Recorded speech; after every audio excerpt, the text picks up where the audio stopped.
paralelo. Ah, ok. Cargando, dice Mauro. Ahí está. Pues sí, yo debería ver también aquí el Facebook, ¿no? Claro que yo creo que nosotros tenemos acceso a los comentarios, igual podemos comentar. Si no estoy Ahí mal desde empezó. aquí. Muy bien. Buenas tardes a todos los que se van conectando. Hoy arrancamos el ciclo de conversatorios de la Biblioteca Pública con nuestro primer invitado, Santiago Villegas, y con la directora de la Biblioteca Pública, Iris Gómez, que va a saludarnos un ratito y va a participar con nosotros de esta charla. Creo que Iris en este momento se quedó congelada.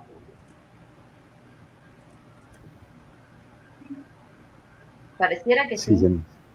Se nos quedó congelada Iris. ¿El clima está muy frío allá, tal vez, o qué pasa? Sí, las conexiones están funcionando mal. Muy Hola, bien, Milagros, Cecilia. Mientras que Iris se descongela, vamos saludándole a los que van entrando. Hola, hola, muy buenas tardes. Hola, ¿me escuchan? Ahora te escuchamos, sí. Iris.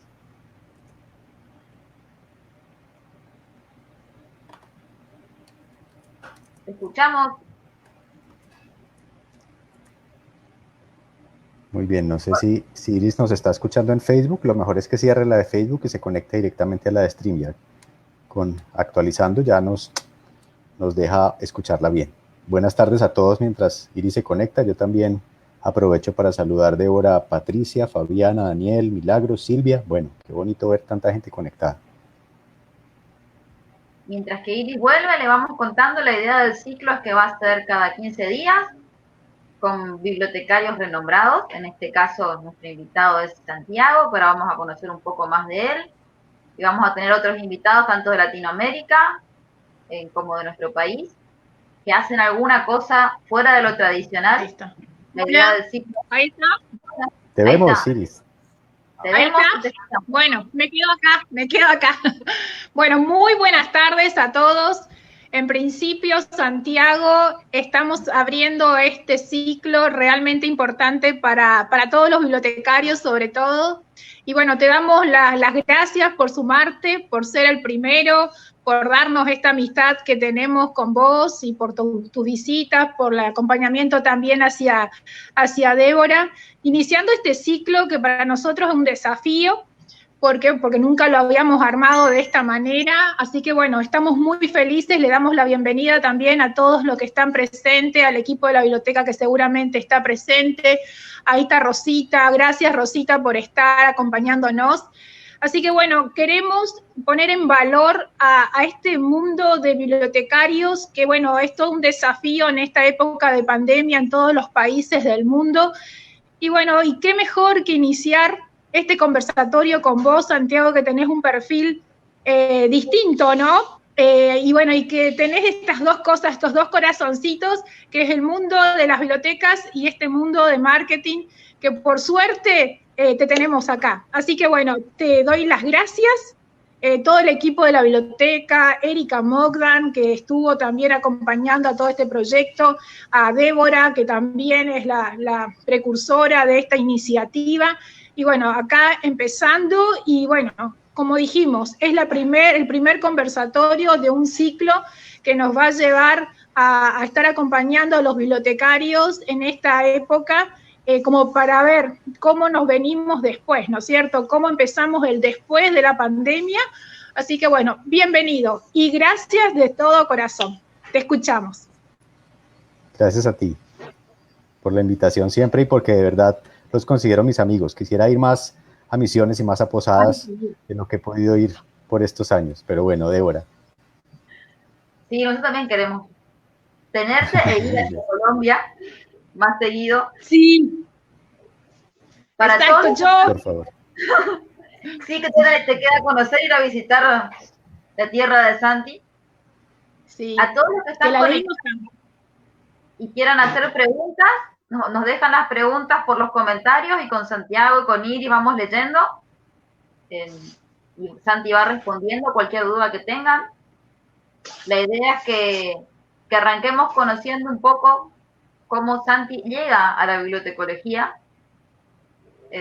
porque vamos a mencionar brevemente, Santiago no viene directamente de la bibliotecología, tiene una formación previa, después termina asumiendo que su camino era las bibliotecas, así que sería interesante que nos cuentes para que te conozcan un poco los que están conectados. Muy bien. Bueno, pues Débora, vamos a darle, ¿no? Vamos a conversar, a eso vinimos. Entonces, y con amigos además, que es lo que decía Iris. Mira, pues yo tengo una historia con las bibliotecas que se remonta a mi nacimiento, podría decir, y es que básicamente mi abuela fue de las primeras bibliotecarias escolares diplomadas en mi ciudad. Yo soy de Medellín, Colombia. Medellín es esa ciudad que ha sido tristemente célebre por la guerra del narcotráfico, por Pablo Escobar, pero que hoy es célebre por otras cosas más bonitas, gracias a las bibliotecas, entre otras cosas. Y bueno, y mi abuela fue de las primeras graduadas en un diplomado de biblioteca escolar que hizo la Escuela Interamericana de Bibliotecología de la Universidad de Antioquia, siendo de las primeras escuelas fundadas alrededor de la bibliotecología en Iberoamérica. Entonces, mi abuela trabajó gran parte de su vida adulta en una biblioteca escolar. A raíz de ese amor por los libros y las bibliotecas, dos de mis tías, mi tía mayor, la tía que sigue y además mi madre, también estudiaron bibliotecología. O sea, esto es un virus en mi familia. O sea, hay una pandemia en mi familia, es la bibliotecología, ¿no? Y resulta que desde muy chico a mí pues me inculcaron el amor por los libros. La lectura se aprende básicamente por ejemplo. Por eso se aprende la lectura, por eso se aprende a quererla, ¿no? Y para mí es fundamental ese mensaje de tener las bibliotecas desde el cariño y desde el corazón, desde los momentos de mi infancia. Lo que pasó es que, digamos, en medio de la rebeldía adolescente, Santiago, que era un niño de esos que era un ratón de biblioteca, yo decía, a mí no me guardaban en guarderías, sino en bibliotecas. Porque claro, un día estaba en la biblioteca escolar de mi abuela, otro día estaba en la biblioteca pública donde trabajaba mi tía mayor, otro día estaba en la biblioteca universitaria de mi otra tía, otro día estaba en la biblioteca especializada, así que conocía todas las tipologías de bibliotecas y decía yo, navegaba en esas fichas catalográficas, es decir, en esos catálogos como si fuera un pequeño maestro, ¿no? Desde muy pequeño, aprendí a encuadernar, aprendí a ponerle esas letras doradas tan bonitas a los lomos de los libros durante mi infancia y mi adolescencia en bibliotecas. Pero en medio de la rebeldía adolescente lo que me pasó es que Santiago decidió estudiar otra cosa y Santiago decidió que lo que quería estudiar era ingeniería de procesos, ¿ya? Que es una combinación de ingeniería química con ingeniería industrial. Básicamente quise estudiar eso porque me encanta la biotecnología y me encanta la genética, ¿no? Y tenía un componente muy alto de esto. Luego me doy cuenta, cuando estaba en semestres avanzados de ingeniería, que estaba trabajando en un área, yo empecé a trabajar en alfabetización digital y alfabetización informacional, dando unas clases. Y luego empecé a convertirme a lo que se llama gestión del conocimiento, ¿ya? Porque empecé a ayudarle a organizaciones a encontrar dónde estaba esa información estratégica, a organizarla y a usarla en sus decisiones cotidianas. Me enteré cuando estaba escogiendo qué hacer luego de ingeniería, que eso era parte de la bibliotecología, ¿no? Que eso que estaba haciendo yo era parte de la bibliotecología. Yo dije, hombre, las bibliotecas a mí me están llamando, ¿no? O sea, terminamos no solamente por un asunto familiar, sino aquí hay un llamado. Y me presenté ya viejo, digo ya viejo porque ya no estaba en la edad en la que normalmente uno entra a la universidad, a bibliotecología. En Colombia, la bibliotecología o biblioteconomía, dirían algunos otros en Latinoamérica, es un pregrado, es decir, una carrera universitaria. Me presenté a la misma escuela donde estudiaron mi abuela, mis dos tías y mi madre, a la Escuela Interamericana de Bibliotecología, sin decir nada en mi casa. No conté que me iba a presentar, no conté que iba a estudiar bibliotecología, esperando a ver si pasaba, porque es una universidad pública muy hermosa, que es la Universidad de Antioquia, que la amo profundamente, y pues pasé, en mi casa se hizo una fiesta, o sea, porque él va a continuar con la bibliotecología, y finalmente descubrí en la Universidad de Antioquia y descubrí en la bibliotecología que mi amor por la biblioteca siempre había estado ahí, y que tenía que de alguna manera profesionalizarlo, verlo, descubrirlo en ese mundo de la universidad pública, y en ese mundo de la bibliotecología social. Y lo que hago hoy es gracias a eso. Luego de la bibliotecología me pasó algo, tú lo sabes, Débora, Coti, y es que decidí que lo que nos faltaba en biblioteca era ese componente del marketing. Como yo ya había estudiado un poco de marketing y de gerencia en ingeniería y administración, decía, hombre, aquí lo que nos falta es contar lo que hacemos, porque las bibliotecas son espacios mágicos, espacios de transformación social, espacios de desarrollo humano, pero nunca contamos lo suficiente, nunca creamos con la gente lo suficiente. Y decidí que la línea de especialización y maestría iba a ser en marketing. Cuando yo le digo a mi padre o a mi familia que voy a estudiar marketing, ellos me dicen, pues estás muy perdido en la vida, ¿no? O sea, primero estudiaste ingeniería, luego estudiaste bibliotecología y ahora vas a estudiar marketing. ¿Cómo combina eso? Y la historia es que combina muy bien. O sea, combina muy bien porque lo que yo he estado haciendo en estos últimos poco más de 12 años es precisamente ayudar a transformar bibliotecas, ayudar a transformarlas a estos nuevos conceptos que implica la cultura digital. Y ojo, que hablo de cultura digital, no de tecnología. Es muy importante, eso después lo conversamos. Pero cómo la cultura digital transforma las bibliotecas y nos permite impactar socialmente mejor y más. Eso lo descubrí con el marketing y eso es gracias al marketing que lo hago. Ese es un resumen. Yo hablo mucho, Coti, usted me tiene que cortar. Sí. Porque si no me quedo hablando. Está bien porque estás combinando distintos temas que creo yo que por ahí me toca un poquito lo que también me pasó a mí o me sigue pasando, ¿no? Que hace una arquitecta en una biblioteca, ¿no? Obviamente yo no estudié bibliotecología, pero bueno, tengo un equipo espectacular que trabaja, que estudia, que se capacita, y eso realmente hace a que, bueno, que uno aprenda, pero pone su granito de arena de alguna formación que tenemos. Así que me siento bastante, no te digo, identificada con vos, Santiago, pero bueno, algo me toca. Así que bueno, me encanta que digas esto y este vínculo de tantas profesiones que se puedan unir, ¿no? En este mundo de bibliotecas que son tan, pero tan importantes y que yo siempre digo, tenemos que romper ese pensamiento social que se tiene, ¿no? Con estas sumatorias de cosas que vos estás dando y que seguramente todos los que nos están viendo van a ir tomando nota, van a ir sumando a sus espacios. Así que mil gracias. A ti, gracias. Y me encanta que un arquitecto esté en las bibliotecas, porque hay una cosa que digo y lo he dicho en escenarios llenos de bibliotecólogos, y creo que alguna vez me lo escuchó Coti, por eso se ríe, y he dicho que las bibliotecas más innovadoras son aquellas en las que no solo hay bibliotecólogos, ¿cierto? Que deberían tener siempre una visión multidisciplinar, interdisciplinaria, en la que yo siente a distintas disciplinas a conversar en torno a la biblioteca. Tengo que decir además que las bibliotecas más pequeñas, en donde los directores no son bibliotecólogos, suelen ser las que tienen soluciones más disruptivas, ¿sí? Es decir, soluciones más diferentes. Porque claro, a nosotros los bibliotecólogos, y además si uno viene del mundo de la ingeniería, pues nos cuadriculan, ¿no? O sea, estamos enmarcados en un mundo de la catalogación, la clasificación, de los lenguajes normalizados, de la estandarización, de los parámetros, y es difícil salirnos de la caja, ya es difícil.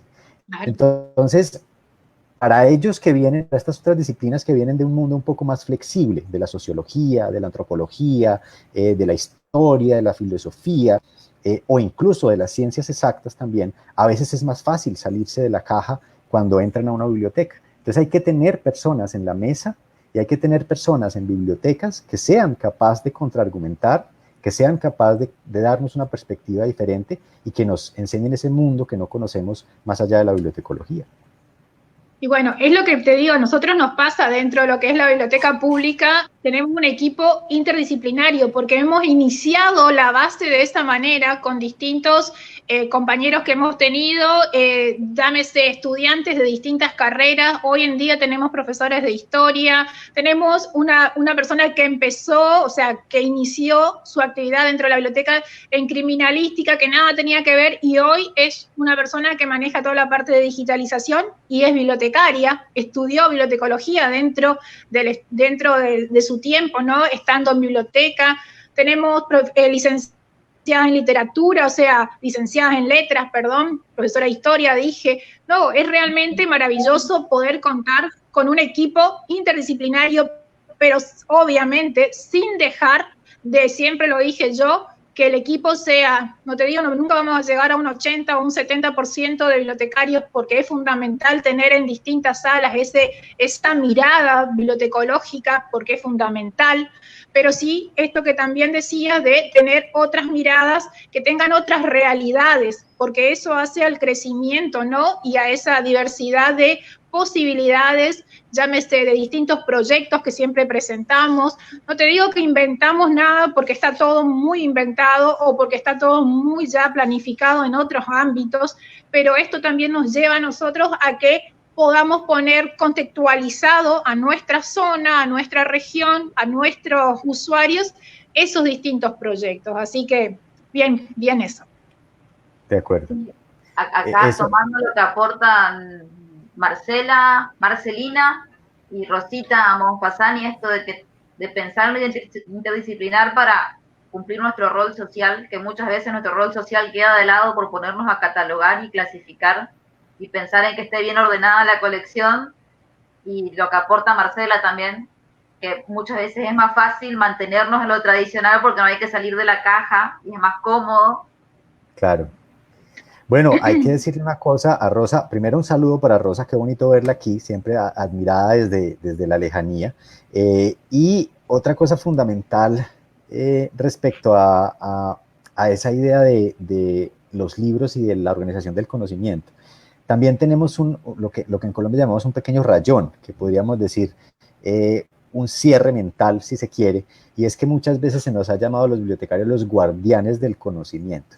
Y aquí no hay que guardar nada, o sea, aquí no estamos ni para guardar, ni para vigilar, ni para controlar nada, o sea, eso sí, olvídalo. No somos guardianes, nosotros tendremos que ser facilitadores de la transformación de comunidades a través del conocimiento de la información. Ni siquiera somos facilitadores del acceso, y eso es otra cosa que apenas estamos aprendiendo. El acceso a la información y al conocimiento es apenas un paso para la transformación de las comunidades. La pregunta clave es, ¿para qué voy a dar acceso a la información y al conocimiento? Es decir, ¿qué es lo que quiero lograr con esto? Entonces, es ahí donde los bibliotecarios, lo que yo digo muchas veces en una charla que he presentado desde hace bastante tiempo, que se llama El fin de la biblioteca o el amanecer de la era del bibliotecario. Y lo que quiero decir con esto es que la biblioteca es el bibliotecario, es lo que hacemos, ¿ya? El edificio es un actor secundario, muchas veces importante, pero es un actor secundario. El edificio debe reflejar lo que hacemos, no es al revés.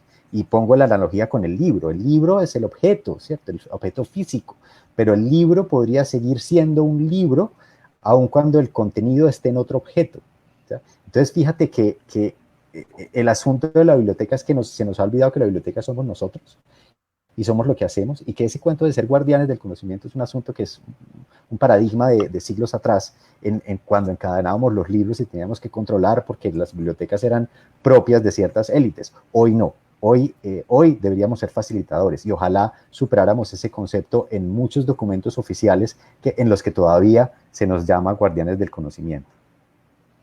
Sí, y más con esta nueva realidad que nos toca vivir hoy en la pandemia, que ha puesto en evidencia que nuestra función no es cuidar ningún libro en la biblioteca, sino, como decís, facilitar el acceso a la información, facilitar que las personas puedan tener a su disposición sin que necesariamente estemos nosotros detrás de un mostrador en una biblioteca, volver a pensar los servicios y volver a pensar qué rol cumplimos. Un saludo a Checho, que está conectado. Por aquí está Checho, un abrazo muy especial a él. Esperamos que esté haciendo algo de calorcito en Canadá. Muy bien. Veo gente también desde la Universidad Nacional en Colombia, veo gente de los Llanos Orientales, que es una región hermosísima que tenemos en Colombia. O sea, hay gente de todas partes, de Argentina, de Chile. Qué bueno ver tanta gente conectada. Yo creo que los espacios de conversación y de aprendizaje conjunto son una de esas cosas bonitas que nos ha exacerbado la pandemia. Es decir, sí, descubrimos que podemos estar cerca en conocimientos y en conversación, aun cuando somos distantes geográficamente, gracias a esto, ¿no? Gracias a que estamos usando estos medios digitales, y eso me parece bien bonito. Sí, para mí también, realmente esta posibilidad que tenemos, imagínate, si nosotros tenemos que hacer nuestro encuentro en octubre, ya tenemos el plan B, o sea, lo vamos a poder hacer a través de este tipo de comunicación, ¿no es cierto? Que nos lleva a que quizás antes, no voy a tener dinero, no voy a poder hacerlo porque no puedo pagar los pasajes, y ahora sí lo vamos a poder hacer, y quizás a veces estamos más cerca porque estamos más conectados. Para mí también la pandemia es, como digo, todos estos días, nos estamos reinventando constantemente. Te digo, o sea, hemos hecho muchísimas reuniones virtuales con el equipo, con distintos equipos de la biblioteca, hemos armado nuevos equipos entre bibliotecarios para el protocolo, para las compras, o sea, hay un montón de trabajo que capaz que nunca se habían relacionado distintos grupos del equipo, ¿no es cierto? Y que hoy están trabajando juntos y están reinventando todo lo que tenemos nosotros para poner al alcance de nuestra sociedad.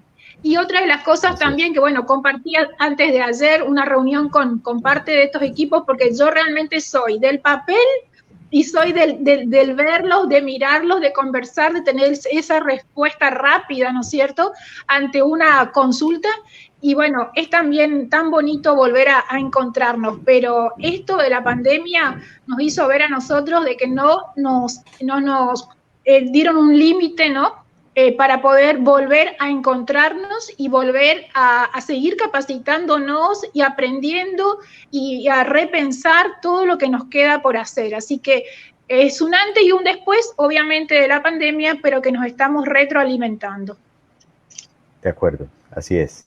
Aquí hay una cosa fundamental. Tú mencionaste una palabra que ha sido incluso, digamos, sobreusada durante esta época, y es la de reinventarse.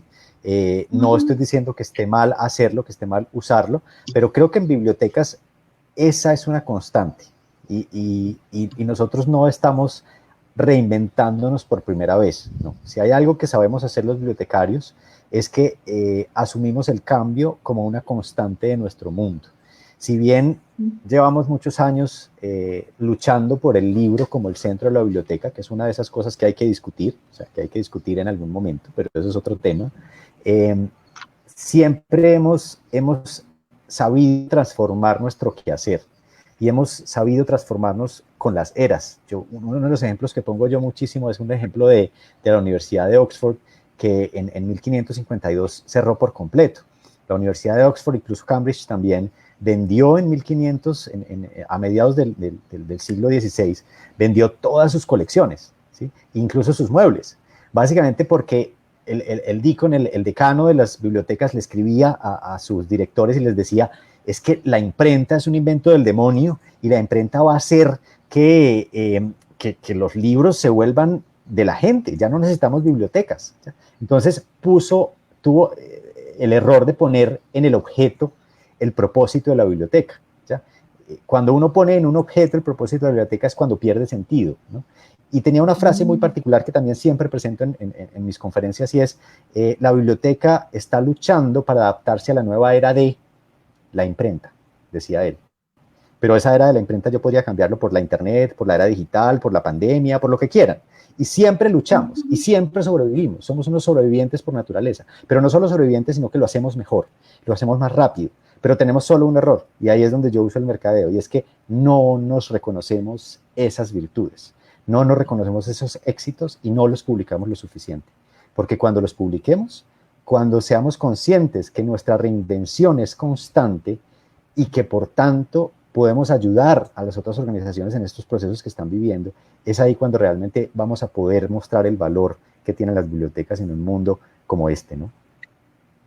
Sí, totalmente. Bueno, es de la mano de lo que puso Checho ahí como comentario, que muchas veces cuando encontramos nuestro potencial nos vamos del gremio y ejercemos en otro lugar, como que profesionalmente el bibliotecario también está cerrado a que tiene que trabajar en biblioteca, y no siempre es así.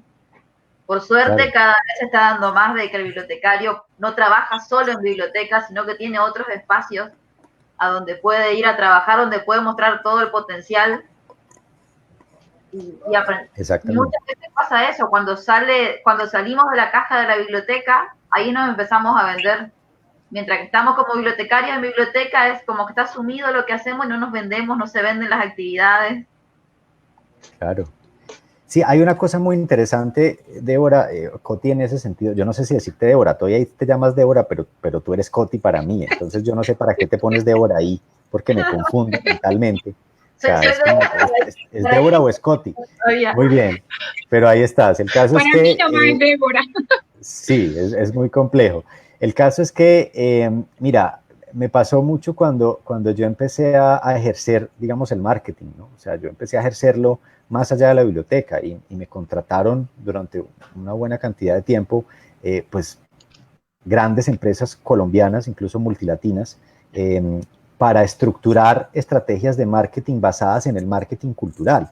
Digamos, mi perspectiva del marketing viene de la cultura, no porque sea para hacer marketing de la cultura, sino porque el marketing cultural se basa en la idea de que somos diferentes, que tenemos identidades específicas y que nuestras identidades se tienen que reflejar en la forma en la que las empresas y las organizaciones nos ofrecen productos, en las que nosotros creamos productos o servicios con ellos y en las que se comunican con nosotros. Entonces, esa perspectiva le llamó la atención por mucho tiempo, bueno, aún les llama la atención a estas empresas, y yo trabajé con empresas de seguros, con bancos, con empresas constructoras, grandes cementeras del país,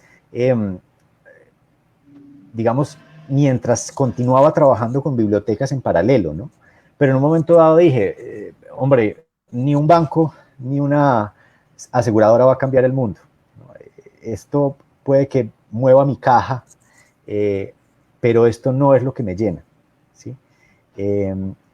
Eso le demostraba a esas empresas que un bibliotecólogo, que una persona que conoce la información, que sabe cómo se organiza el conocimiento, que tiene una concepción de la cultura, es un buen elemento en cualquier área de la organización donde la información sea un activo estratégico. ¿Ya? Y ellos, esas empresas, te lo puedo decir, y esas personas y los gerentes hoy de esas compañías se quedaron con esa idea en la cabeza. Y hoy tienen documentalistas, tienen bibliotecólogos como parte de algunos de sus equipos. Pero yo, Santiago, como persona, tengo que decir, yo en algún momento renuncié a esa idea de trabajar con esas otras empresas, porque si yo tengo algo claro es que son las bibliotecas, unas de esas organizaciones, tal vez las que más, tienen el potencial de transformar el mundo y de construir el mundo a través de lo que hacemos. Entonces, por eso decidí que no, pero no significa que los nuevos bibliotecarios no lo puedan hacer. Porque mira, Coti, una de las, no sé si tú has visto los informes que hace de vez en cuando la OIT, la Organización Internacional del Trabajo, bueno, el último libro de Oppenheimer que habla de innovación, de Andrés Oppenheimer, están insistentemente contándonos las profesiones que están en riesgo. Y una de las que aparece en riesgo siempre es la profesión del bibliotecario. Pocas veces ellos profundizan en la diferencia entre un bibliotecólogo, digamos, de corte social, de transformación humanista, etcétera, etcétera, y un bibliotecólogo catalogador, porque esa idea que mencionábamos ahora, el bibliotecólogo como el que exclusivamente sirve para clasificar y catalogar el conocimiento, es una idea que está muy arraigada en quienes no están en el mundo de las bibliotecas, que nos creen que solo servimos para eso, ¿cierto? Si es que saben que existe la bibliotecología. Y lo malo es que las máquinas lo hacen mejor que nosotros ya. O sea, la clasificación y organización del conocimiento la hacen muy bien las máquinas, porque es un proceso que puede ser automatizado, es un proceso que incluso la inteligencia artificial permite generar lo que se llaman sistemas de descubrimiento hoy en catalogación y clasificación de conocimiento. Pero lo que no hacen las máquinas, al menos hasta ahora y probablemente en el mediano plazo no, según creo yo, es ser empáticos con nuestras comunidades. La empatía es algo que las máquinas simulan. Las máquinas no tienen capacidad empática. Por eso me gusta muchísimo esa frase de una muy bonita ilustradora que se usa en las reuniones de ALA, que es: los bibliotecarios, los buenos bibliotecarios, somos motores de búsqueda con corazón, porque es el corazón lo que nos hace diferentes, es ese acercamiento con nuestra comunidad, ese entender al otro, ese permitirle al otro que se sorprenda a partir de lo que le recomendamos, porque ni Google, ni la mejor inteligencia artificial, ni IBM Watson nos va a sorprender con lo que nos recomienda, porque ellos nos recomiendan con base en lo que ya conocen de nosotros, en lo que hemos hecho antes, en los algoritmos, y los algoritmos pueden ser un arma de destrucción masiva, como bien lo decía una muy bonita antropóloga en su libro. Los algoritmos están basados en la preconcepción, pero los humanos nos transformamos constantemente y los bibliotecarios proponemos y propugnamos esa transformación de las comunidades, porque tenemos corazón, porque tenemos empatía. Esa empatía, esa capacidad de conectarnos con el otro, esa capacidad de transformar comunidades es lo que deberíamos proponer como el diferencial fundamental del bibliotecario hoy, tanto en la biblioteca como en los procesos de formación, porque así vamos a poder trabajar en cualquier lugar y llevar la biblioteca donde estemos, que esa es la clave, ¿no? Sí, totalmente. Antes de leer una pregunta, por ahí cuando mencionabas de que trabajaste para otras empresas, más allá de que no trabajas para ellos en estos momentos, igual seguís en contacto porque es parte de lo que me interesa de tu trabajo, cómo lográs que esas empresas trabajen con la biblioteca a partir de la responsabilidad social. Entonces, puedes llevar las inversiones de esos fondos a la biblioteca y que inviertan en las bibliotecas, que muchas veces no tienen recursos económicos, y es una posibilidad de movilizar también y de unir, de que las empresas sean conscientes de qué acciones estamos haciendo y cómo contribuimos al cambio. Claro. Claro, fíjate que cuando tú estás adentro de una empresa y estás demostrando, cuando tú estás en una empresa, digamos, tradicional, una empresa que vende productos o servicios de manera actuando como un bibliotecólogo en un campo que sea cercano a la información. Estoy hablando, por ejemplo, del Big Data, de la inteligencia de negocios, del mercadeo, de la ciencia de datos, que hoy tienen en común muchas aristas con la bibliotecología. Pues tú estás demostrando el valor de la formación en esas líneas, ¿sí? Pero además tienes la oportunidad de demostrar que la biblioteca tiene un valor intrínseco en la sociedad. El haber trabajado con estas grandes empresas permitió que, por ejemplo, proyectos en los que yo estaba trabajando en paralelo, pues fueran conocidos y reconocidos por estas empresas. Uno de los proyectos que más quiero en la vida en bibliotecas es el Laboratorio del Espíritu. Ustedes pueden entrar a la página del laboratoriodelespíritu.org. Es una biblioteca en un entorno rural, en el campo colombiano, que se concibió como un espacio transformador, ¿sí? Que es lo que yo siento que tendríamos que hacer todas las bibliotecas. Y a raíz de poder trabajar con estas otras empresas y demostrar, pues se da a conocer este laboratorio como una oportunidad para que ellos inviertan sus recursos, ¿sí? Estas empresas inviertan sus recursos en procesos que impacten positivamente a las comunidades. Hoy la responsabilidad social empresarial no es una opción. ¿Ya? Las grandes empresas tienen una línea de responsabilidad social, tienen una línea de sostenibilidad, tienen una línea que impacta a sus comunidades. Y poder integrar a las bibliotecas dentro de esas líneas como un lugar en el que las empresas puedan invertir y recibir en retorno, digamos, una transformación positiva de sus comunidades, que puede ser tan directa incluso, Coti, como formar potencial mano de obra. En el laboratorio hubo en algún tiempo un proceso de alfabetización para formar mano de obra para la industria local, para formar en habilidades blandas para la industria local, bolsas de empleo. Es decir, las bibliotecas son hoy realmente laboratorios ciudadanos, es decir, son espacios que responden a las necesidades de las comunidades y que las comunidades mismas se apropian de los espacios para dar soluciones. Y la comunidad incluye no solamente al ciudadano de a pie, al chico que se está formando, a la persona grande, al adulto mayor, sino también a la empresa, al emprendimiento, a la corporación que tiene presencia en esa zona. Entonces, eso es también un poco lo que tenemos que liberarnos en términos de nuestra mente, entender que todo ese entramado social y económico conforma lo que la biblioteca va a impactar, ¿no? Sí. Sí, es muy interesante eso y repensar todo eso, porque quizás en Colombia o en Centroamérica, de las experiencias que vi, ya está más interiorizado. Acá en Argentina todavía cuesta un poco que las empresas hagan responsabilidad social utilizando las bibliotecas como medio. Y eso también hace que las bibliotecas populares, que en nuestro país se autogestionan, muchas veces tengan problemas de recursos para cualquier actividad, desde el simple hecho de pagar un salario. Cuando existen estas posibilidades con las empresas y no se hacen porque no nos vendemos, como decía vos, no mostramos lo que hacemos, entonces las empresas desconocen qué estamos haciendo, qué hacemos con la comunidad, cómo pueden ayudarnos. Y respecto a Claro. eso, acá hay una pregunta de Milagros, Pandolfo, bueno, que nos cuenta que su biblioteca en la que se desempeña es especializada y estuvo cerrada muchos años, está inmersa en un club tradicional, cuentan con redes sociales, pero les cuesta mucho llegar a su comunidad y te pide en si hay estrategias de marketing que puedan aplicar para darle visibilidad a sus bibliotecas. Muy bien.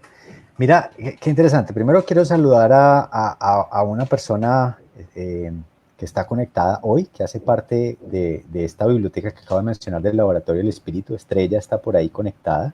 Bueno, ella se llama Estrella en redes sociales y ella hace parte de ese equipo del Laboratorio del Espíritu. ¿Y por qué lo traigo a colación de nuevo con esta pregunta, Coti?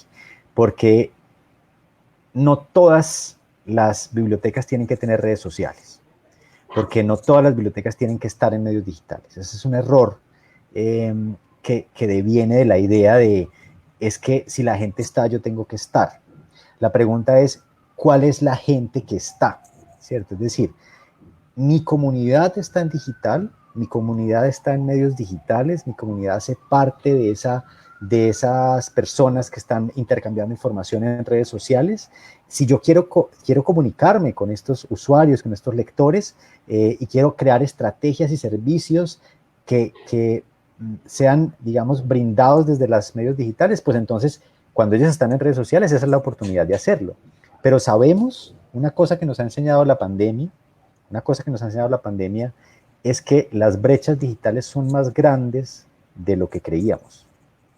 Y por dos razones en nuestro contexto. Una es la infraestructura. La infraestructura sigue fallando y no está llegando a todos los lugares.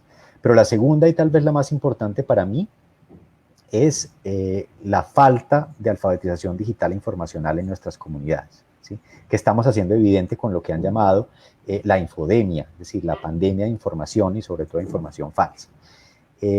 Así que la pregunta, volviendo a lo que tú decías, es, ¿mi comunidad está en redes sociales? ¿Esa comunidad que yo voy a atender está en redes sociales? ¿Está en medios digitales?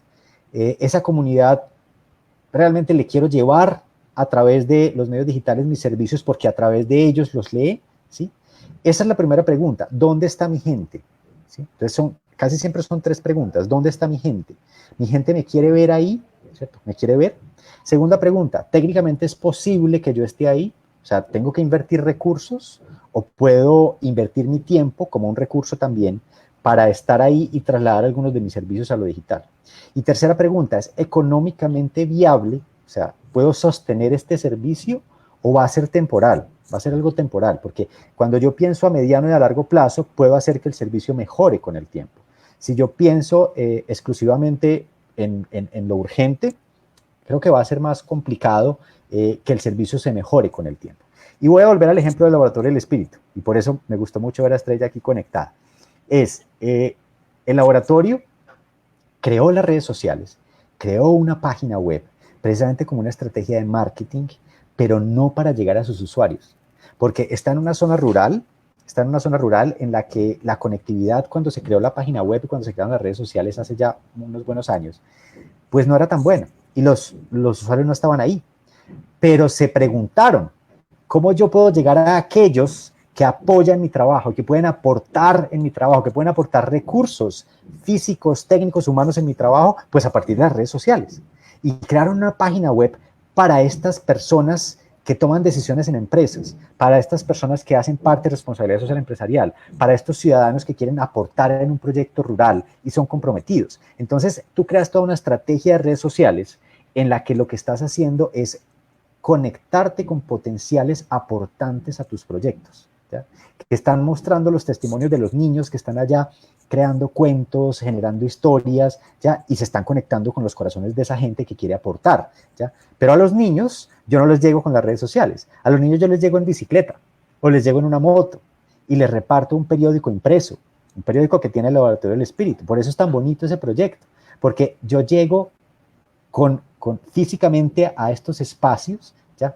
Llevo la biblioteca donde están a través de medios más tradicionales. Y hay otro ejemplo muy claro con otra red de bibliotecas colombiana. en la Sierra Nevada de Santa Marta es nuestra montaña nevada más alta en la costa, queda en la costa Caribe, ¿no? En Santa Marta precisamente, o al lado de Santa Marta, en el departamento del Magdalena. Y resulta que aquí lo que sucede, creo que estaban haciendo una pregunta al respecto, aquí lo que sucede es que en esta Sierra Nevada, es difícil el acceso, ¿cierto? Es difícil el acceso. ¿Por qué es difícil el acceso? Porque, pues básicamente tú tienes una montaña que no tiene carreteras, que no tiene caminos, sino que solamente son caminos veredales, caminos hechos para caballos. ¿Qué se inventó la biblioteca? ¿Qué se inventó una gran caja de compensación? ¿Qué se inventó alguien muy innovador? El biblioburro. Y el biblioburro es básicamente una biblioteca montada en un burro, ¿sí? Una tecnología de transporte probada por milenios, ¿cierto? Que gasta poco combustible y que sube básicamente a estas empinadas cumbres llevando libros, llevando tabletas, llevando medios digitales para enseñarle a los niños el valor de la lectura y el valor del acceso a la información. Y tiene redes sociales y tiene página web, pero básicamente para mostrarle a quienes quieren aportar, ¿ya? No para su comunidad. Así que la primera pregunta cuando están haciendo, volviendo a la pregunta que nos hicieron, cuando estás haciendo una estrategia de marketing, la primera pregunta es, ¿dónde están mis usuarios? ¿Cuáles son los canales a través de los cuales yo les puedo llegar? ¿Sí? Si estás hablando de comunicación, porque a eso va la pregunta. Y segundo, esos espacios en los que están, ¿son los espacios tradicionales y naturales, como decía Rosa, para entregarles mis servicios? ¿O probablemente hay otros en los que yo pueda entregar? Pero aquí lo voy a conectar con otra pregunta a propósito de la pregunta de Rosa de las ODS. Los ODS, los Objetivos de Desarrollo Sostenible, son una necesidad hoy en el mundo porque nos conectan con esa idea de hacer una humanidad o una sociedad más sostenible ambiental y económicamente hablando, social y económicamente hablando. Y además nos dan la posibilidad de obtener recursos para la sostenibilidad de las bibliotecas. Pero si vamos a la profundidad de los ODS, tienen mucho sentido sobre la base del papel transformador de nuestras bibliotecas. Entonces, ¿cómo conecto esto con la pregunta anterior? ¿Ya? Cuando me preguntan de marketing, casi siempre me están haciendo la pregunta por publicidad, no por marketing. Y ese es un error tradicional, no se preocupen. Cuando uno piensa en marketing, casi siempre piensa en publicidad. Pero ojo, la publicidad o la promoción, que es como se conoce ese componente del marketing, es apenas un componente precisamente del marketing. La promoción, la comunicación es solo un componente. El marketing tiene al menos 7 componentes, ¿ya? Y el marketing pasa desde el diseño del servicio, desde cómo yo diseño las cosas y los servicios y los productos, hasta la entrega, pasando por la comunicación. Entonces, tú que preguntaste, querido colega, ¿cómo puedo hacer estrategias de marketing para integrar a mi comunidad? Ahí te estás dando la misma respuesta.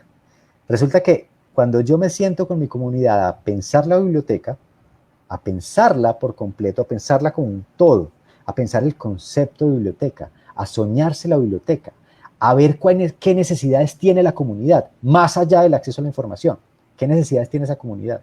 Si yo me siento con ellos a ver sus necesidades, a hablar de sus sueños, a hablar de sus barreras, y a ver cómo la biblioteca puede construir unos servicios que ayuden a superar esas barreras, el mercadeo, entendido como publicidad, pasa a ser secundario. Porque cuando tú creas servicios con tu comunidad, ellos se van a apropiar de los servicios y van a terminar haciendo la biblioteca parte de su cotidianidad. Y eso se refleja en muchos ejemplos que tenemos. Pero bueno, aquí me gasté mucho tiempo hablando de esta respuesta, Coti. Y Iris también debe estar por ahí tomando mate. Yo sí estoy tomando agua. Estoy tomando té. Bueno, muy bien. Tiene problemas de conexión, parece que se nos fue un ratito. Respecto a lo que te preguntaba Rosita, ¿cómo están implementando los ODS en Colombia? Y la segunda pregunta no entendí, supongo que es por lo que vos estabas hablando, esta de cuál es la gente que nos necesita. Ok. Eso estaba conectado, claro, eso estaba conectado. Rosita nos hacía esta pregunta con base en la pregunta que nos hacía el otro colega, ¿cierto? Y es, yo necesito preguntarme preguntarme mi biblioteca a qué público está atendiendo y dónde está ese público y qué gente me necesita, ¿sí? O sea, eso pasa por unas preguntas claves. Esto tiene que ver con lo que en términos de mercadeo se llama el diseño centrado en el humano. El diseño centrado en el humano es un diseño en donde en el centro está el ser humano que yo atiendo. Y aquí empezamos a conectarnos con la biblioteca. Sí, nosotros hemos dicho muchas veces que nuestro propósito es el usuario, el lector. Entonces, si nosotros lo establecemos claramente desde el principio, usamos una metodología en donde él está en el centro, que es el diseño centrado en el humano, ya podemos empezar a responder esas preguntas con un sistema metodológicamente y técnicamente probado. Esas preguntas se pueden resolver, por ejemplo, con metodologías como el Design Thinking for Libraries. Lo menciono muchas veces en mis charlas, porque específicamente en la Fundación Gates lo diseñamos para que las bibliotecas pudiéramos usarlo al sentarnos con una comunidad a pensar nuestra biblioteca. Entonces, yo tengo un método, cuando me apropio el Design Thinking for Libraries, que ustedes pueden entrar a la página designthinkingforlibraries.com, ahí está, abierto para todos, está licenciado bajo Creative Commons, es decir, que lo pueden usar, reusar, remezclar, lo que quieran. Cuando yo me apropio de una metodología de esta, e invito al que ya es usuario de la biblioteca, pero también invito a ese que vive por ahí cerca de la biblioteca, pero yo sé que nunca ha ido, o sea, es un usuario potencial, pero nunca ha ido, tal vez ni siquiera sabe que es una biblioteca, lo voy a sentar ahí, lo voy a invitar con una excusa de, no sé, voy a dar mates y pan de bonos, o mates y pan de yucas, o cualquier cosa, ¿cierto? Entonces, los siento durante un día de trabajo y los pongo a pensar con este método en al menos un servicio que la biblioteca les pueda ofrecer para resolver una necesidad que tengan, más allá, reitero, y en esto hay que ser muy reiterativo, del acceso a la información y al conocimiento. Yo no les voy a preguntar, queridos amigos, cuéntenme ustedes cómo hacen tareas. No, yo no voy a llegar preguntando cómo acceden a la información, no. Voy a llegar preguntando cuáles necesidades tienen ustedes, qué necesita la comunidad. Uno de los métodos que uso para eso es la cartografía social, ¿ya? Porque la gente empieza a poner los problemas de la comunidad en un mapa, a dibujarlos, y a partir de ahí se tejen historias, y esas historias nos permiten empezar a ver cómo la biblioteca, con los recursos que tiene, con las colecciones que tiene, con el bibliotecario que tiene, con el espacio que tiene, puede ayudar a superar las barreras que representan esos retos para que las comunidades alcancen los sueños. ¿Ya? Entonces, fíjense cómo vamos conectando la transformación humana con la idea de la biblioteca usando metodologías de diseño centrado en el humano, ¿sí? Y eso es clave. Aquí hay otra pregunta. Es que aquí está la dirección. Muy bien, exactamente. Muchas gracias por la dirección. Había otra pregunta que tú pusiste ahí Bueno, Ivonne Sánchez dijo... Sí, adelante, Coti. ¿Cuál era? Esa misma que estabas por leer, la de Ivonne Sánchez. Que en Chubut perfecto. Se han convertido en promotores de la lectura sin desmerecer el trabajo que conlleva. Nos pregunta cómo nos vendemos a las instituciones educativas, siendo que podemos hacer mucho más que hacer promoción de la lectura. Bueno, aquí hay dos cosas. Una, claro, no se puede desmerecer el trabajo, porque además la promoción lectora, yo creo que es parte fundamental y es corazón de la biblioteca. Pero con la lectura entendida más allá del formato tradicional del libro, ¿cierto? Es decir, voy a hacer un pequeño paréntesis de esa pregunta y voy a tratar de justificar por qué para mí la lectura, y espero que ustedes comprendan esto, la lectura no es el libro, ¿ya? Es decir, el libro es un canal a través del cual yo puedo llegar a la lectura. La lectura hoy es una lectura multimodal, por eso hablamos de alfabetizaciones múltiples, ¿cierto? Y estamos hablando de alfabetización mediática, estamos hablando de alfabetización digital y estamos hablando de alfabetizaciones pictóricas, musicales, del contexto. En la biblioteca enseñamos a leer no solo el texto escrito, sino también el texto digital. Enseñamos que hay condiciones diferentes para poder determinar la confiabilidad de un texto escrito en un formato impreso que aquel que está escrito en un formato audiovisual. Eso es lo que tenemos que preguntarnos en términos de promoción lectora. Cierro el paréntesis. Ahora, estoy de acuerdo con que hay que ir más allá de la promoción lectora, pero ojalá la promoción lectora fuera de todas esas múltiples lecturas. Hay que ir más allá, Ivonne, por supuesto. Lo que sí concuerdo contigo, definitivamente, el 100%, es que las bibliotecas no son instituciones de formación, ¿cierto? No somos instituciones para la formación, ¿cierto? Y esto puede sonar chocante para algunos. Las bibliotecas somos instituciones para empoderar, ¿ya? La educación es apenas un componente de ese empoderamiento. Y la educación formal es un componente todavía más pequeño de ese empoderamiento. Entonces, cuando nosotros nos convertimos, cuando hablo de nosotros, las bibliotecas en espacios para la promoción de la educación formal, estamos limitándonos enormemente a un componente muy pequeño del empoderamiento, ¿ya? Y si las bibliotecas estamos para entregar poder, para dar poder, para empoderar al ciudadano, pues deberíamos entender que el concepto de formación hoy va mucho más allá de esas instituciones educativas tradicionales, ¿ya?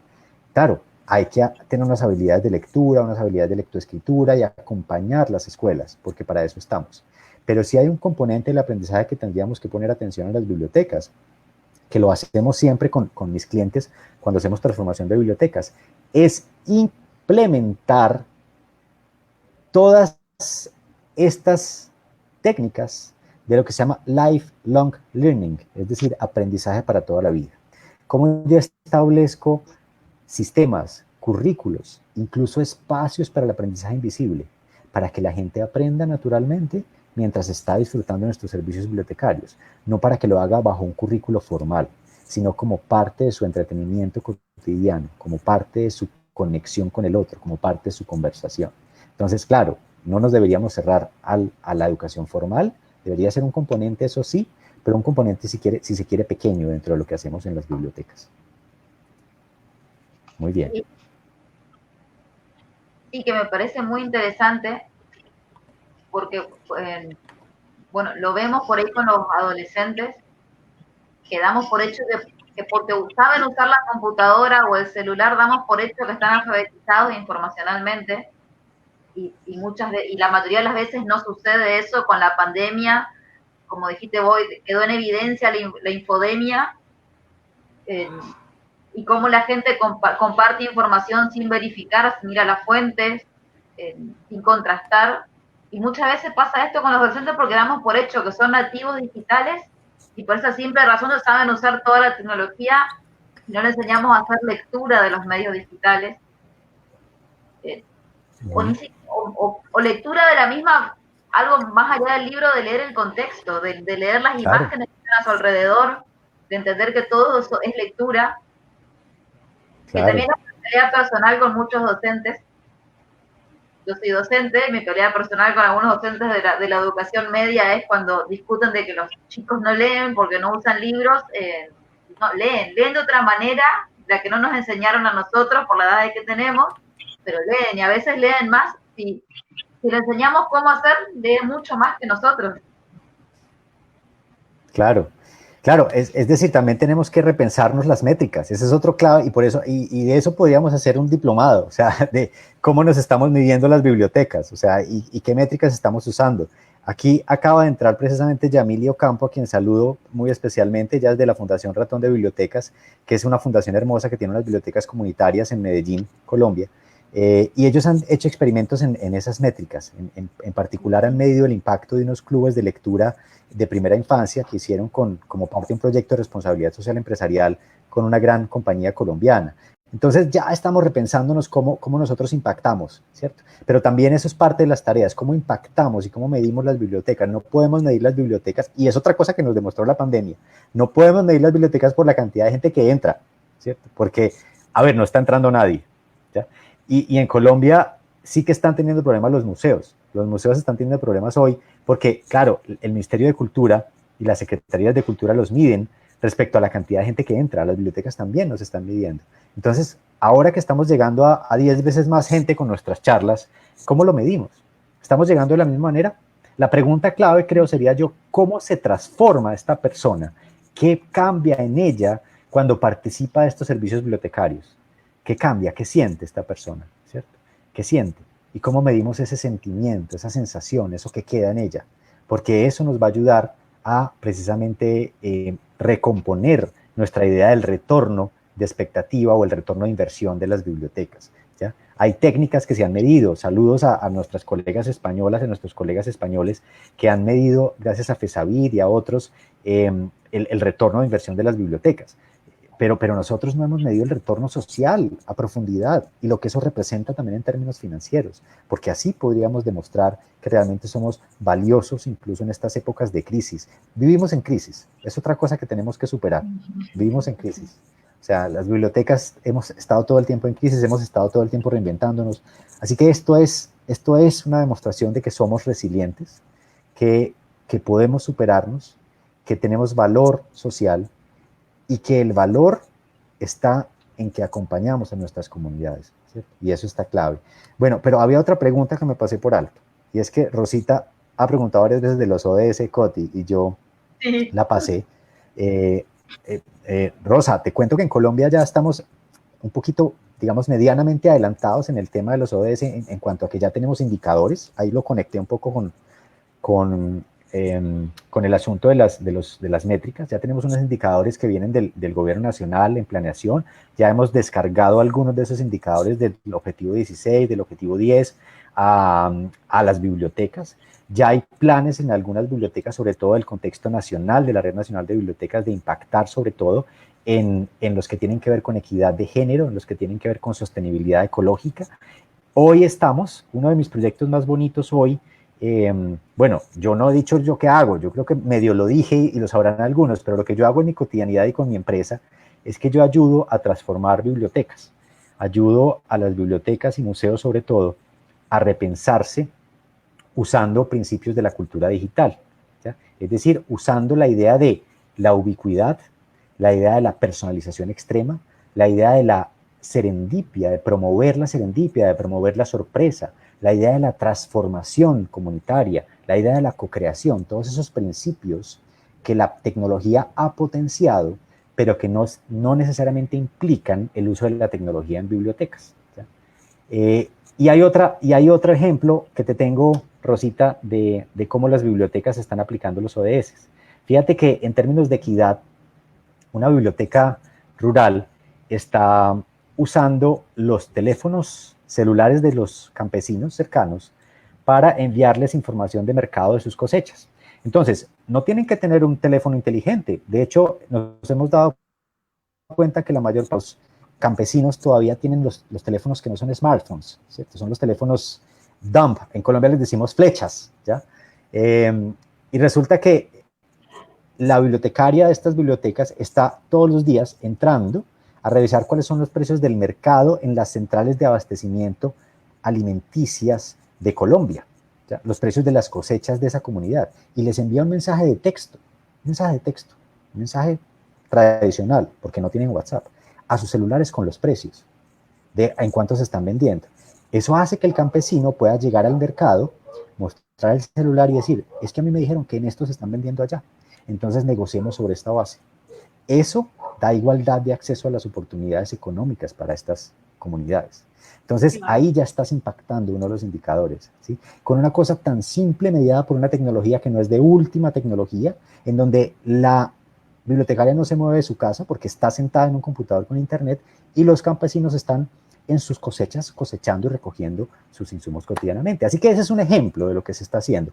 Y hoy uno de los proyectos en los que participo es un proyecto de precisamente el piloto de la Biblioteca Rural para la Paz en Colombia. Estamos repensando, estamos soñándonos todo ese concepto de biblioteca rural, el nuevo concepto de la Biblioteca Rural para la Paz en Colombia, que digamos es el resultado de los años que ya ustedes han visto de la Biblioteca Itinerante para la Paz, esa biblioteca móvil que se creó hace unos años a raíz de nuestro proceso de paz. Ahora se está pensando en todo un modelo nuevo de biblioteca rural. Imagínense que estoy dando clases a través de WhatsApp, ¿ya? Es decir, uno, sí, dando clases a través de WhatsApp, sí. Estamos haciendo un proceso de alfabetización digital para comunidades campesinas a través de WhatsApp, porque nos dimos cuenta que muchos planes celulares incluyen WhatsApp, pero no incluyen acceso a Internet, ¿ya? Entonces, ¿qué hacemos? Mandamos videos muy cortos, cápsulas de 5 minutos, 3 minutos, grabamos videos de alfabetización digital simple para estos campesinos, para que las habilidades realmente les sirvan, con ejemplos que sirvan en su cotidianidad, y hacemos sesiones sincrónicas de trabajo 2 o 3 días a la semana en la que respondemos a sus preguntas, ¿ya? Usando solo WhatsApp, ¿bien? O sea que hay que adaptarse a lo que tiene, ¿se acuerdan lo que decía? A lo que tiene mi comunidad y poder ofrecer esos servicios y extenderlos a donde ellos están, ¿ya? Básicamente. Te pido un paréntesis ahí que cuentes para las personas que por ahí están conectadas y no conocen qué es el proyecto de Bibliotecas para la Paz en Colombia. Yo tengo el agrado de conocerlo. Para que cuentes, porque es muy interesante la política pública por la cual surge Biblioteca para la Paz. Así es. Bueno, las bibliotecas itinerantes para la paz son un proyecto de biblioteca móvil que surge a raíz del proceso de paz con la más grande guerrilla en Latinoamérica, que fue las FARC. Nosotros estuvimos en ese proceso de paz por más de 5 años y en medio de ese trámite se crean unas bibliotecas móviles, unas bibliotecas que lo constituyen unos pequeños cuadros de bibliotecas itinerantes francesas. Es un proyecto digamos, en asociación de la Red Nacional de Bibliotecas Públicas, el Ministerio de Cultura Nacional de Colombia, con Bibliotecarios Sin Fronteras, o basados en esos conceptos de Bibliotecarios Sin Fronteras, que permiten llevar una pequeña colección de libros impresos, pero además unas tabletas, muchas veces una pantalla y una bibliobox. Una bibliobox es básicamente una caja con un disco duro y con una antena que hace que a donde vaya la biblioteca vaya un pequeño puerto Wi-Fi, ¿ya? Es decir, una pequeña antena Wi-Fi, para que si la gente alrededor tiene celular, que también nos hemos dado cuenta mucho de ese concepto, digamos, de ese asunto ahora con la pandemia, y es que muchas veces en nuestras comunidades, digamos, socialmente más vulnerables, las personas tienen smartphones, tienen celulares inteligentes, ¿sí? Parece que es, de hecho, un símbolo de estatus, ¿ya? El tener un smartphone, ¿ya? Pero eso internet en ese smartphone, es decir, tienen un número telefónico pero no lo usan para acceder a internet. Entonces, estas soluciones como la Bibliobox hace que cuando yo llegue a estas comunidades, esa gente que tiene ya dispositivos pueda acceder a través de su celular a los contenidos que trae esa caja, que por ejemplo tiene Wikipedia completa por descargar y usar en una Bibliobox. Además tiene OpenStreetMap, que es un sistema de mapas alternativo a Google Maps. Entonces yo puedo empezar a mapear las comunidades y hacer ejercicios para que la gente integre ahí lo que existe en su barrio, lo que existe en su vereda, y otra cantidad de libros y otra cantidad de información gracias a aliados de la Red Nacional de Biblioteca que han permitido que sus libros estén ahí, o que la biblioteca los ha comprado, que la Biblioteca Nacional y el Ministerio los ha comprado para hacerlos disponibles en estas bibliotecas. Entonces, es un proyecto que ya lleva una buena cantidad de años, lleva alrededor de 3 años moviéndose, digamos, ya conformado, y ahora estamos pensando en una fase para hacer que las bibliotecas rurales fijas, es decir, aquellas que tienen un edificio, aquellas que están ya constituidas, comunitarias o creadas por el gobierno, tengan un componente itinerante, tengan un componente digital, pero también puedan ser parte de esa sostenibilidad económica y también social de los espacios rurales del campo colombiano. ¿Sí? Muy bien. No sé si eso lo explica, Coti. ¿Tú quieres agregar algo más? Yo me pasaría horas hablando de este proyecto, me encanta. Algo que no mencionaste, que por ahí ustedes lo tienen incorporado, es que muchas veces no pasa en esta parte de Latinoamérica. En ese proyecto, cuando baja la comunidad, estaba junto con el Servicio de Salud, Biblioteca y Salud, fueron políticas que el Estado consideró básicas, que muchas veces claro, acá las bibliotecas no están consideradas como algo básico para la comunidad.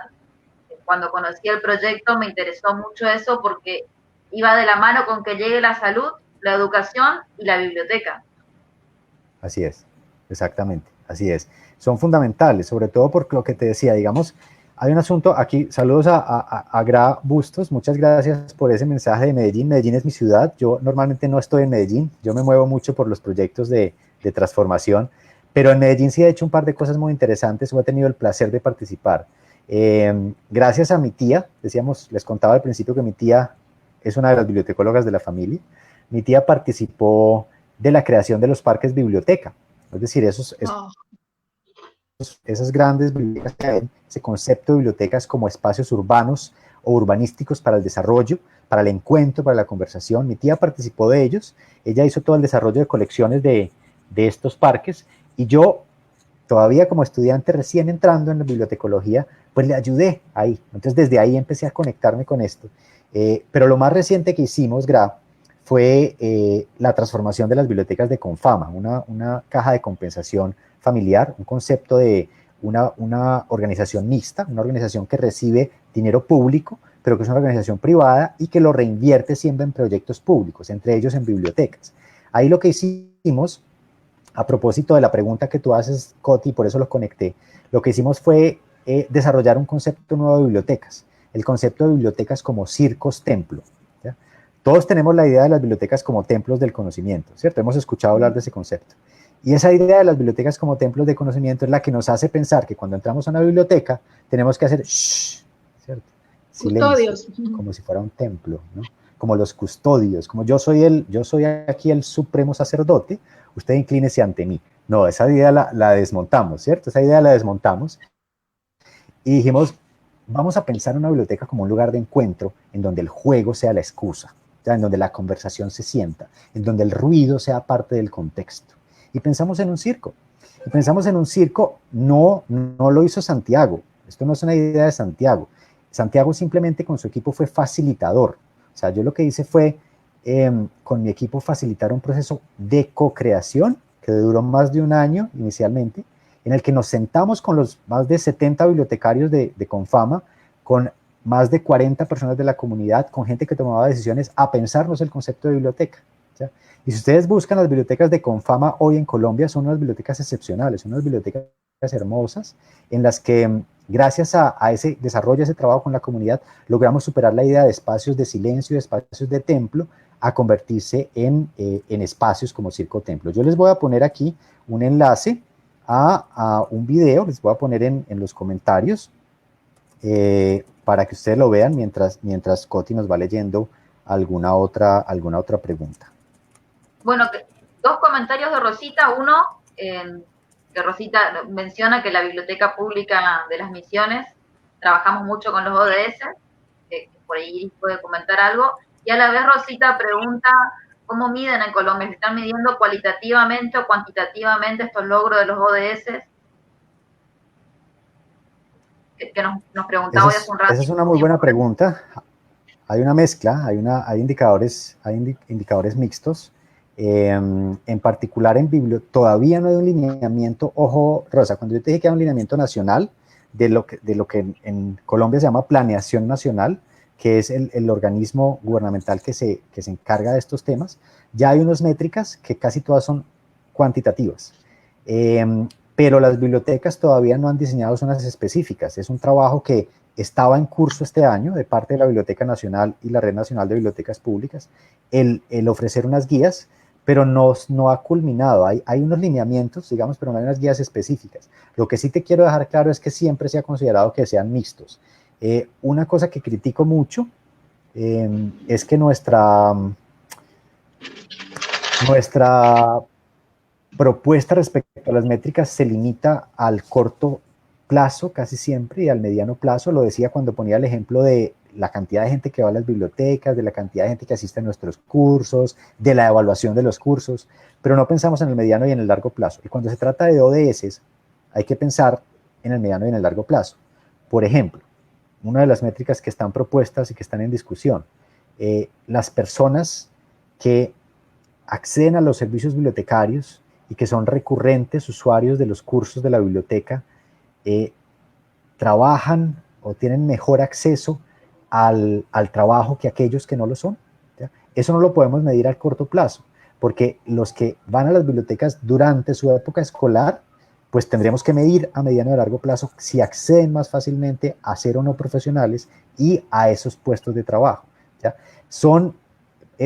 Digamos, se sostienen, hablando de la deserción escolar, más estos chicos que van a la biblioteca que aquellos que no van, ¿cierto? Eso no lo podemos medir en el corto plazo, eso lo tenemos que medir en el mediano y en el largo plazo, y la deserción escolar es uno de los componentes que estamos midiendo dentro de los ODS, pero no lo podemos medir de un año para otro, tenemos que medirlo con un impacto mediano y a largo plazo. Otras métricas importantes, la promoción que estamos haciendo de la igualdad de oportunidades, del acceso igualitario, de la diversidad sexual y de la diversidad de género en las bibliotecas, está impactando socialmente la distribución de género en las compañías, en las organizaciones, por ejemplo, cómo la está impactando, ¿sí? Es decir, esas organizaciones cercanas a la biblioteca realmente son más igualitarias o menos, ¿ya? Son cosas muy complejas, porque la biblioteca no es la única que impacta en ellas, pero tendríamos que poder decir qué tanto impactamos, ¿sí? Y esa es una de los retos que tenemos a corto y a mediano plazo, ¿no? Sí.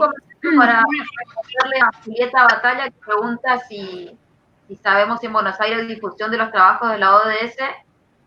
Rosita mencionaba ahí Biblioteca del Congreso de la Nación, que es la oficina regional en este momento, de la regional de IFLA para Latinoamérica. Julieta es el que está trabajando, APGRE su trabajo de difusión, en Biblioteca Nacional Mariano Moreno también. En este momento, por ahí lo que es presencial está más frenado por todo lo que es la pandemia, pero son las organizaciones que están trabajando en ODS en Buenos Aires. Y creo que la red de bibliotecas públicas de Buenos Aires, si no me equivoco, también está trabajando estuvo trabajando con actividades. Bueno, y nosotros, como decía Rosita también, que venimos trabajando desde que empezó a escucharse un poco más sobre los ODS, nosotros empezamos con el equipo a clasificar, diríamos, todas esas acciones que veníamos haciendo durante años, a ver, en qué número, diríamos, de objetivo iba a ir ingresando. Entonces, a partir de eso se fue evaluando y bueno, y realmente es un trabajo muy amplio que se fue haciendo, se fue enfocando y clasificando lo que venimos haciendo. O sea que, y bueno, se empezó a escuchar un poco más sobre los ODS y bueno, nosotros siempre trabajando, así como tomando ejemplos, ¿no? A nivel nacional, a nivel de Colombia, siempre, Santiago, lo hemos, o sea, cuando empezamos a generar este espacio que es hoy la biblioteca pública, nos estudiamos todo lo relacionado a Colombia, o sea, nos hemos leído un montón de materiales, todo esto que vos estuviste diciendo, la experiencia que tienen esas bibliotecas, jardines, como, bueno, Débora tuvo la oportunidad de ir, yo no pude en ese momento, pero bueno, para nosotros son un ejemplo, como así también hemos tenido el respaldo de las grandes bibliotecas de la Argentina.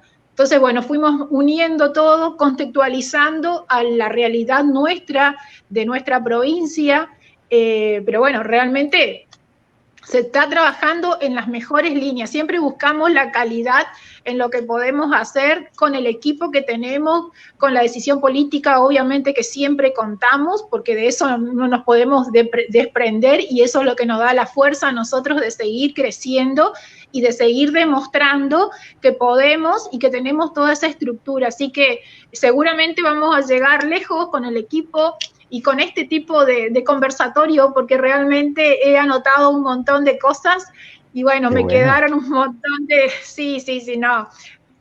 Yo vuelo. Así que, claro, bueno. Además tú tienes una oportunidad muy interesante, Iris, bueno, y Coti, por supuesto, y la gente del Parque del Conocimiento, y es que precisamente están en el marco de un Parque del Conocimiento. Es decir, cuando la biblioteca hace parte de una institución en donde ya se supera la idea del acceso a la información, al conocimiento, y se habla de música, se habla de ciencia, se habla de divulgación, se habla de mucho más que simplemente el acceso a la información. Entonces ya hay una oportunidad enorme. En Medellín también hay un ejemplo muy bonito con el Parque Explora. El Parque Explora es hoy una institución ejemplar, es de hecho un museo de ciencia, tecnología e innovación, pero se ha convertido en mucho más que eso.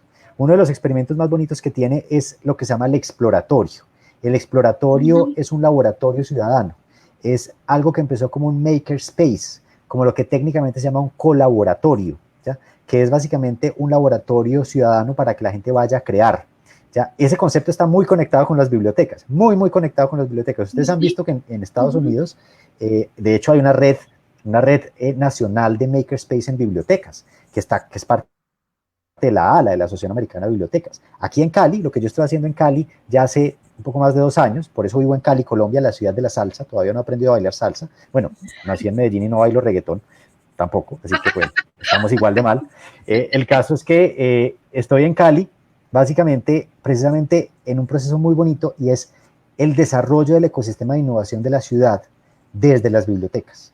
Cali está pensando en innovación ciudadana desde las bibliotecas, porque al contrario que lo hizo Medellín, que ahí sí tengo que hacer un mea culpa, Medellín creó una institución muy bonita que se llama Ruta N, que es la que lidera la innovación en la ciudad, pero no la pensó con las bibliotecas. Entonces, por separado, nosotros en las bibliotecas, cuando estábamos haciendo el plan de cultura digital en 2012, lo recuerdo muy bien la fecha, que lo hicimos también con Design Thinking, nos soñamos los bibliolabs y se crearon los bibliolabs que hoy son un ejemplo, son laboratorios de biblioteca, ¿no? Y son laboratorios ciudadanos, pero no están conectados con el sistema de innovación de la ciudad, están desconectados, son innovación ciudadana, pero no innovación de la ciudad, sino gobierno. ¿Ya? En cambio, Cali lo pensó en un concepto que se llama bottom up, o sea, la innovación viene de abajo y se conecta con el gobierno. ¿Y cómo hacemos que la innovación llegue de abajo? Desde las bibliotecas, porque las bibliotecas están en la comunidad. Cali tiene una cosa muy bonita, y es que Cali es la tercera ciudad en importancia en Colombia en términos de producción industrial y comercial, y Cali no optó por el modelo bibliotecario de Medellín y Bogotá. Medellín y Bogotá optaron por un modelo que se basa en las grandes bibliotecas.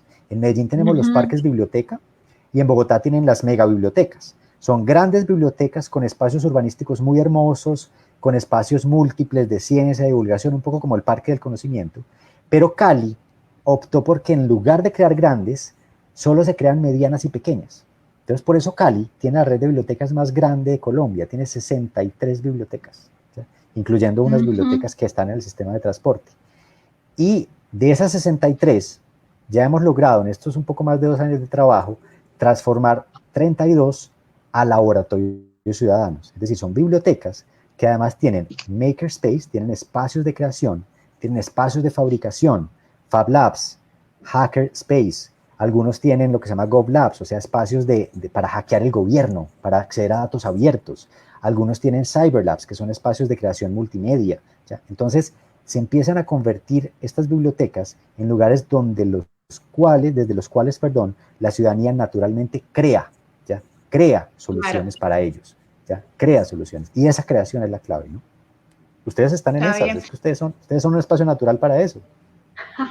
Sí, lo que pasa es que nosotros acá, por ejemplo, tenemos distintos organismos, ¿no? No están dentro del parque, pero sí hay, por ejemplo, una escuela de robótica, ahora hay una escuela de innovación, o sea, es como no estamos todos juntos, pero sí como política, diríamos, que está trabajando en lo mismo, o sea, lo mismo que vos estás diciendo, ¿no? En estos laboratorios, en este caso tipo robótica, un gran parque industrial como el nuestro, el Parque del Conocimiento, y en este caso sería el industrial. Entonces, bueno, pero en algún momento seguramente vamos a estar unidos, ¿no? Y que sea, como decías vos, la biblioteca, que es lo que nosotros siempre vemos dentro del gran Parque del Conocimiento, esta cuestión de que nosotros como biblioteca podemos vincularnos a las demás áreas, llámese teatro, llámese todo lo que es orquesta, ballet y el observatorio, que es una de las últimas puntos, ¿no es cierto?, que desde el parque se está poniendo en valor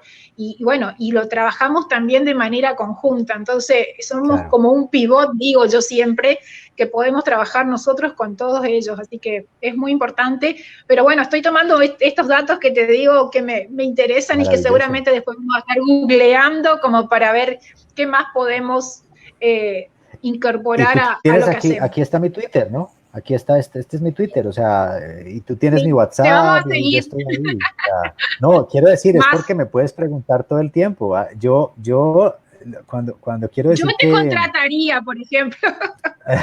Bueno, pero un poco mi respuesta es: no tienes que contratarme para que aprendamos juntos, ¿cierto? Es decir, hay algo que también tenemos los bibliotecarios y los bibliotecólogos, y es que nos gusta compartir el conocimiento.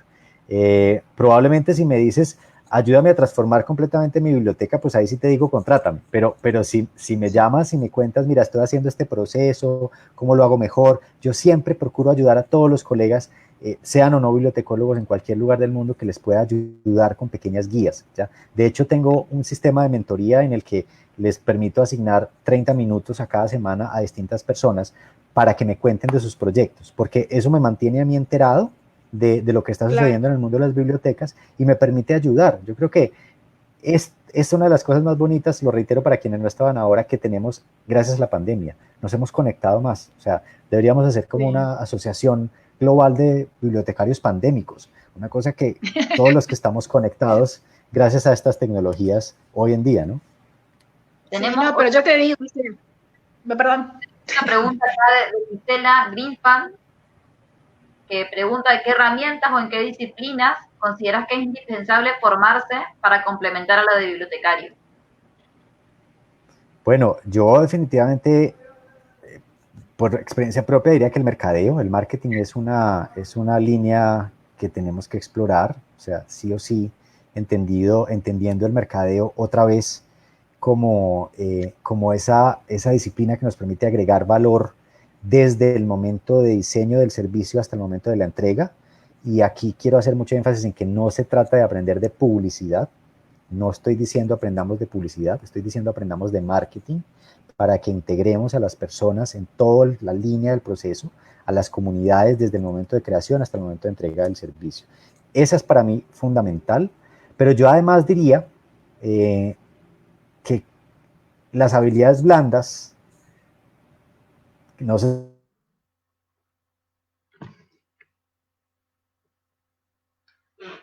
Te nos congelas. llamado, que tienen que ver con la empatía, ¿ya? Que tienen que ver con el entender al otro, que tienen que ver con la comunicación, que tienen que ver con lo que los japoneses llamarían leer el aire, ¿sí?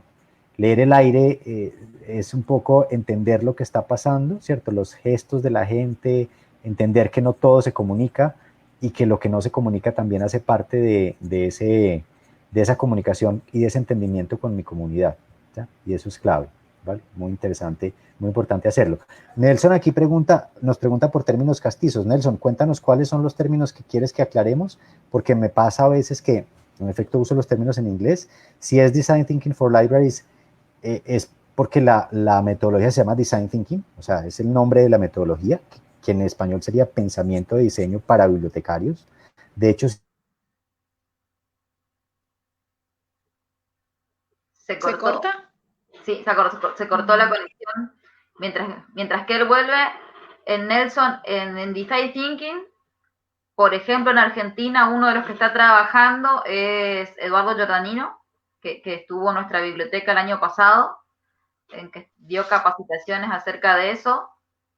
Se está utilizando mucho para pensar el nuevo diseño de bibliotecas, el Design Thinking.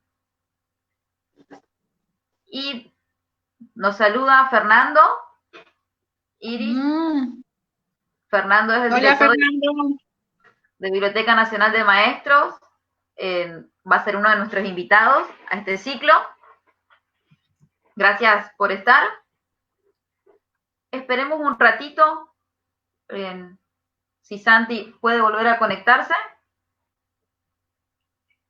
Y bueno, yo voy a ir cerrando más o menos lo que había dicho también Santi en cuanto a esta generosidad que existe entre las personas que están siempre a cargo de las grandes bibliotecas o de las bibliotecas, porque bueno, nuestra biblioteca, la biblioteca pública, realmente fue generada gracias a esa generosidad, a la apertura, desde todos los ámbitos, diríamos, de lo que son los directivos como el distinto personal que fue entregándonos a nosotros las posibilidades y asesorándonos qué podemos hacer, qué no debíamos hacer, y bueno, todos esos conceptos fueron tomados, y bueno, intentamos hacer lo mejor posible, que es hoy nuestra biblioteca, ¿no? Y seguimos aprendiendo, y también así, como hemos recibido tanta generosidad, intentamos devolver la misma cosa a través de este tipo de acciones, ¿no? Que es una cuestión de a veces los contactos, así como Santiago, nos hicimos conocidos a través de Débora, a través de una visita, a través de Chechu, como decís vos, pues son las cosas que, bueno, que hacen a esta sociabilidad que hay entre las bibliotecas y los bibliotecarios o los agentes de bibliotecas. Así que yo creo que es súper. Ahí está, Santi. Estoy, sí, ¿volviste? Nos pasa. Es ahora pico en Colombia, la conexión se pone muy difícil, entonces a veces me caigo, no me golpeo duro, pero me caigo de internet, así que pues he vuelto, me disculpan. Estaba hablando del Design Thinking, no sé si alcanzaron a oír que en español no tiene traducción oficial, pero que en designthinkingforlibraries.com hay una traducción de español colombiano, por eso tiene la bandera, porque fue nuestro equipo el que la hizo con la Fundación Gates. Entonces, me disculpa, Nelson, de nuevo, si fueron difíciles los términos, me excuso por eso, pero nos puedes contar si alguno quedó en el aire. ¿Ya? Te saluda Fernando Ariel López. Hola, Fernando, qué gusto verte, hombre, por aquí, Fernando. Fernando está en la Biblioteca Nacional del Maestro, admirable, Fernando, o sea, está haciendo unas cosas maravillosas, y ya estamos mirando de cerca algunas de las que estás haciendo para la Biblioteca Nacional aquí, así que sigue haciendo cosas maravillosas. Hoy no me puse las medias de bibliotecario, Fernando, si no las mostraría. ¿Ya? Muy bien. Bueno, adelante. Vamos. Para completar una idea, porque de lo que estábamos hablando hace un ratito, de la formación que preguntaba Gisela, que justo después complementaste con lo del design thinking, yo diría que más que recomendar en qué otra cosa formarse específicamente, sacar a flote otra formación que tengamos. En especial, por ejemplo, yo que además de bibliotecaria estoy formada en psicología, tengo otra visión acerca de lo social y de la conexión con otros y de la formación en educación que tengo, pero que vemos, como decía Iris hoy, quien está encargada en la biblioteca del área de digitalización tiene su formación en criminalística y le permite ver otras cosas en los documentos que no vienen de su formación de bibliotecaria. Saca toda su formación en criminalística como potencial complementario a la formación que le dio. Así también tengo colegas que son historiadores y hacen eso de complementar con la bibliotecología. Sí, yo por ejemplo, Coti, a los historiadores les tengo un aprecio muy grande en las bibliotecas, o sea, porque creo que el papel patrimonial de los historiadores es fundamental, y las bibliotecas tienen también un papel patrimonial muy grande.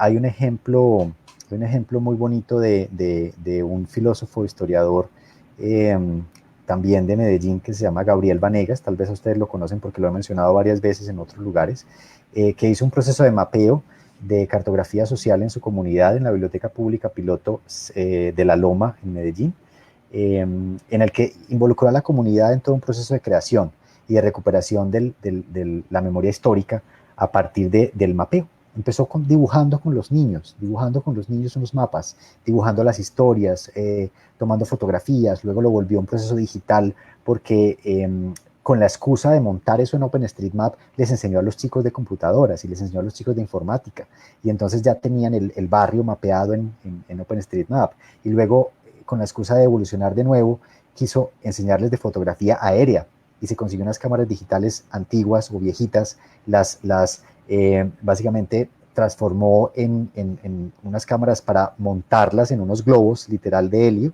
y se fue por el barrio tomando fotografías aéreas, y se volvió todo un proceso de apropiación del barrio desde la biblioteca. Y eso a partir precisamente de su reconocimiento de la historia y de la memoria histórica como un componente fundamental. Así que, bueno, la historia. Es que para mí es muy difícil, Coti, responder esa pregunta de qué necesitamos saber. Por dos cosas, y voy a ser aquí muy sincero, que también puede chocar a algunos bibliotecólogos. Yo creo que funciona mejor la bibliotecología cuando es un estudio posterior a una licenciatura o a un pregrado. Es decir, como está concebida en el mundo anglosajón, o en el mundo de Europa occidental, o en el mundo de gran parte del Oriente, en la que es una maestría o es una especialización, ¿ya? Porque tú tienes ya un conocimiento previo, un corpus académico de una disciplina que te llamó la atención y que probablemente vas a aplicar en bibliotecas o en ciencia de la información. Entonces, para mí, esa visión me resulta, digamos, mucho más sensata hoy en día, ¿ya? ¿Por qué no lo digo mucho? ¿Por qué no lo cuento mucho? Porque yo creo que hoy, como todo, la educación formal se está reinventando, para gastarnos más esa palabra, y sí que lo está haciendo hoy, ¿cierto? Entonces no les puedo decir si en 5 años la ruta sea esa. Lo que sí creo es que uno tiene sus afinidades, uno tiene sus cercanías disciplinarias y tiene que profundizar en ellas. O sea, no tengamos miedo en profundizar en ellas, no tengamos miedo en especializarnos en una u otra línea. Mi madre, me acuerdo cuando le dije que iba a estudiar bibliotecología, cuando le dije que iba a estudiar ingeniería, tratándome ella de convencer de que estudiara bibliotecología cuando salí del colegio, me decía, pero es que eso es como un segundo colegio, o sea, uno ve de todo, uno ve un poquito de esto, otro, un poquito, o sea que es lo mismo. Y yo creo que sí, yo creo que los buenos bibliotecarios sabemos conectar un poquito cada disciplina, ¿cierto? Sabemos un poquito de cada cosa, porque entonces como hemos tenido el papel de conectar a la gente con quien sabe, que ese que sabe puede ser un libro, ¿cierto? Pues tenemos que saber un poquito de cada cosa, pero también tenemos derecho a nuestras profundizaciones, ¿ya? Y eso es lo que creo que tenemos que explorar también desde el autoaprendizaje. Acá tenés otra pregunta que yo te había preguntado, Graciela, hoy hace un rato, y no leí, que te preguntaba dónde hiciste tu especialización en marketing, y te pregunto ahora si estás formado en la UDEA. Sí, la Universidad de Illinois es la universidad donde hice en el campo de Champaign hice la especialización en marketing, y en efecto estudié en la Escuela Interamericana de Bibliotecología. Bibliotecología, te cuento que además me dio clases el mismo maestro que le dio clases a mi abuela, a mis dos tías y a mi mamá.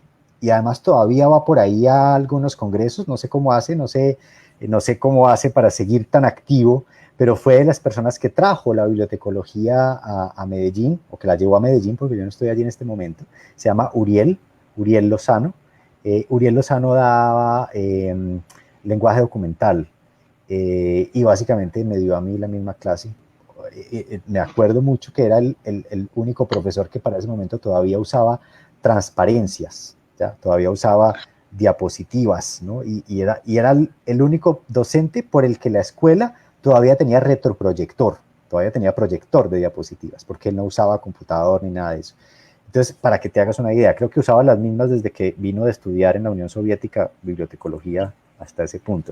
Pero muy buen profesor, tengo que decirlo, muy bueno. Y estudié en la escuela y tengo el placer de conocer al profesor Alejandro Uribe, quien fue mi profesor además, Alejandro Uribe Tirado, que es todo un referente en alfabetización informacional y que vi que por ahí lo mencionaste, querida Gra Bustos.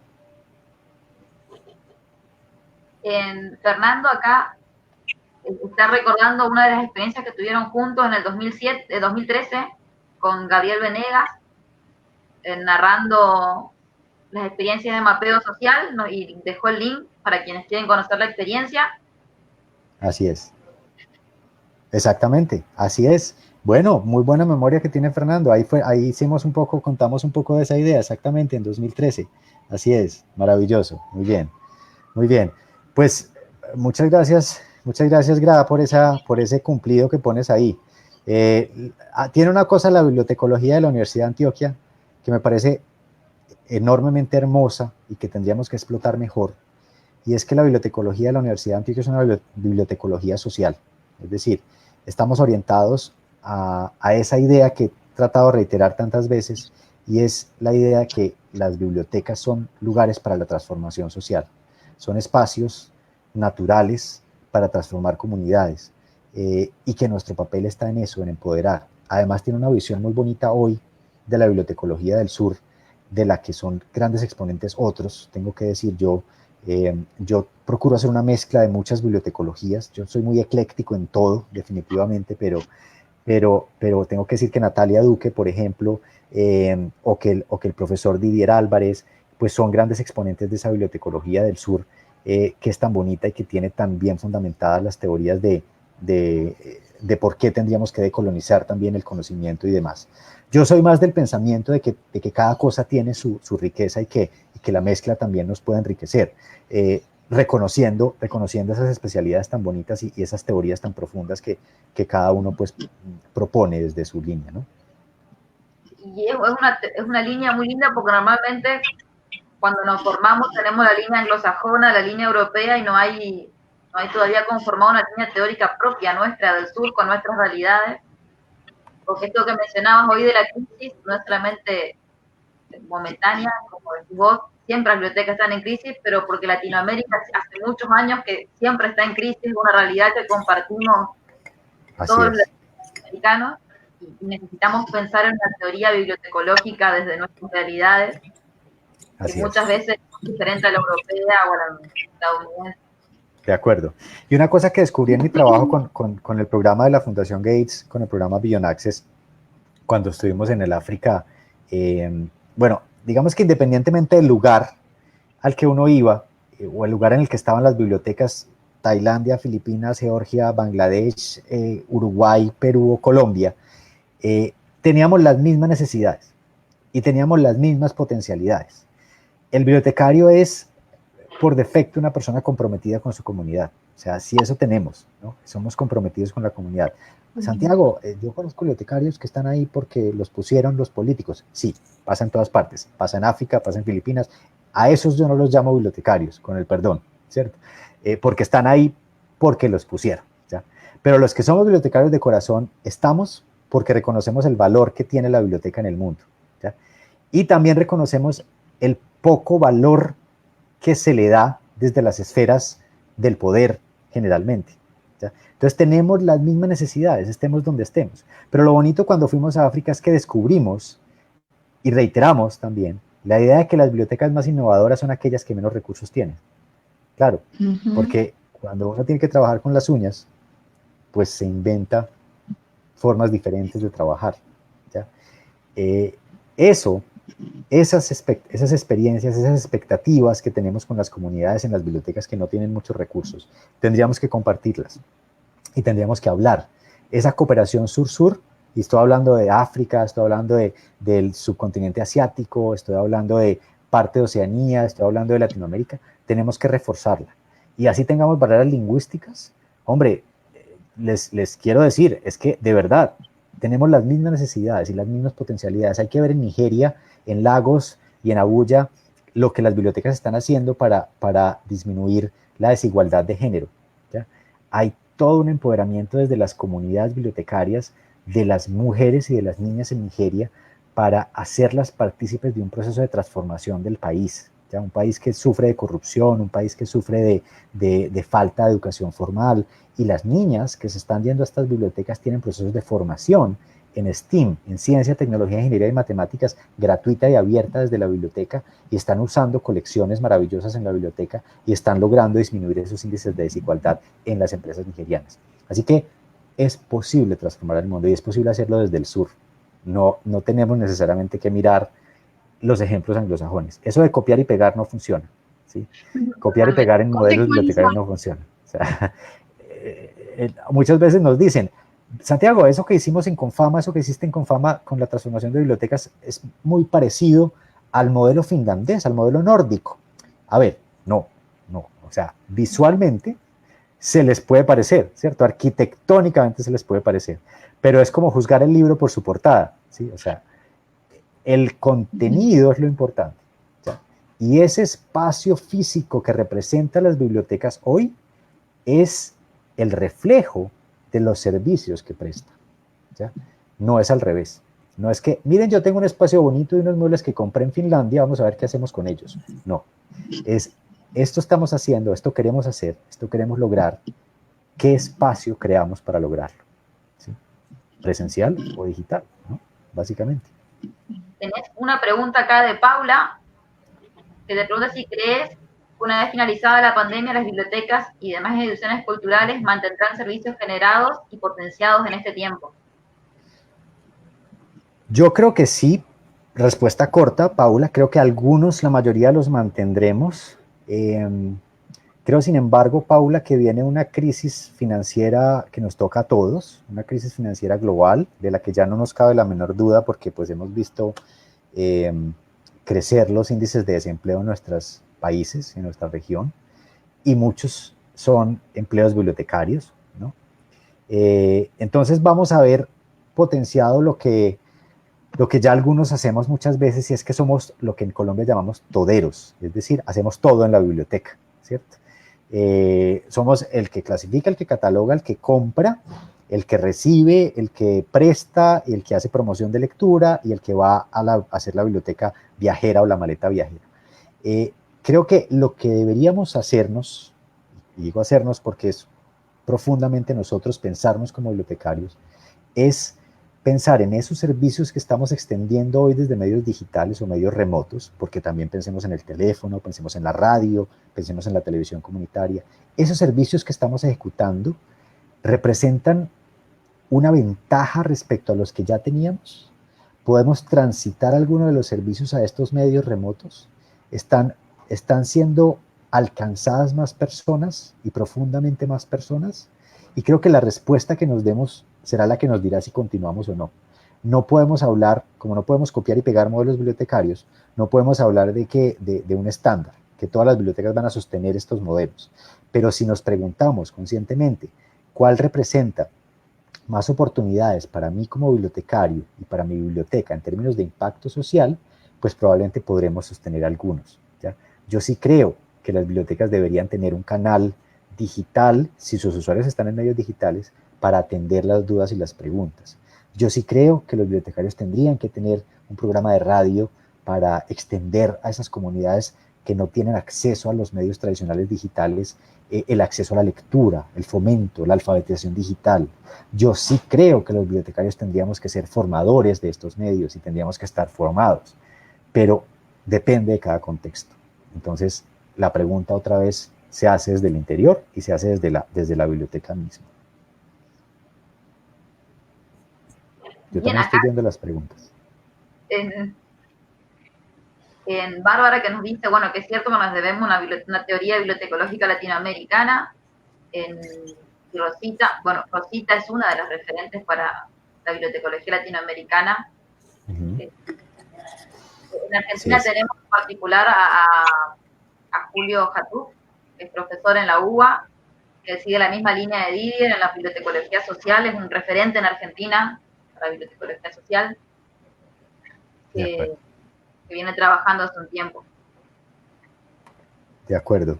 Sí, hay que pensarnos como latinoamericanos, hay que pensarnos en los contextos específicos. Es que incluso la bibliotecología latinoamericana ya es un reto enorme porque nuestros países son un conjunto de mundos en sí mismos. O sea, Argentina, Brasil, que tienen esas extensiones tan grandes, ya son un reflejo de muy diversas identidades culturales, ¿cierto? Y entendiendo que la cultura y esa identidad y ese desarrollo nos hace tan diferentes en el ser, pero también en el acceder a los servicios culturales, pues tendríamos que pensarnos desde esa perspectiva. Ahí la multiculturalidad es la clave, porque si algo nos define como latinoamericanos es eso.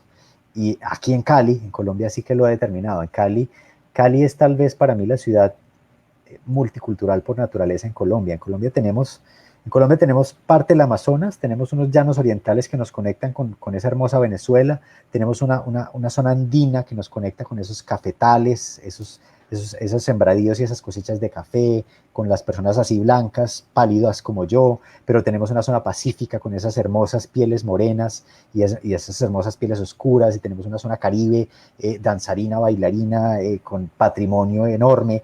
Entonces, miren, solo en Colombia, que es un país pequeño, comparado con Argentina o con Brasil, pues tenemos 6 o 7, lo que podríamos llamar identidades culturales muy diferenciadas. Y imagínense en sus países, o sea, imagínense en toda Latinoamérica. O sea que cuando nosotros pensamos en una biblioteca como un espacio donde reconocemos esa multiculturalidad como algo que enriquece, pues también tendríamos que soñarnos una bibliotecología que procurara esto, ¿no? Y ese es un reto enorme. Conmigo no cuenten para eso. No, mentira, sí, claro, me llaman y ahí está. Todo el tiempo estás en eso vos. Muy bien. Todo el tiempo estamos en eso, así es.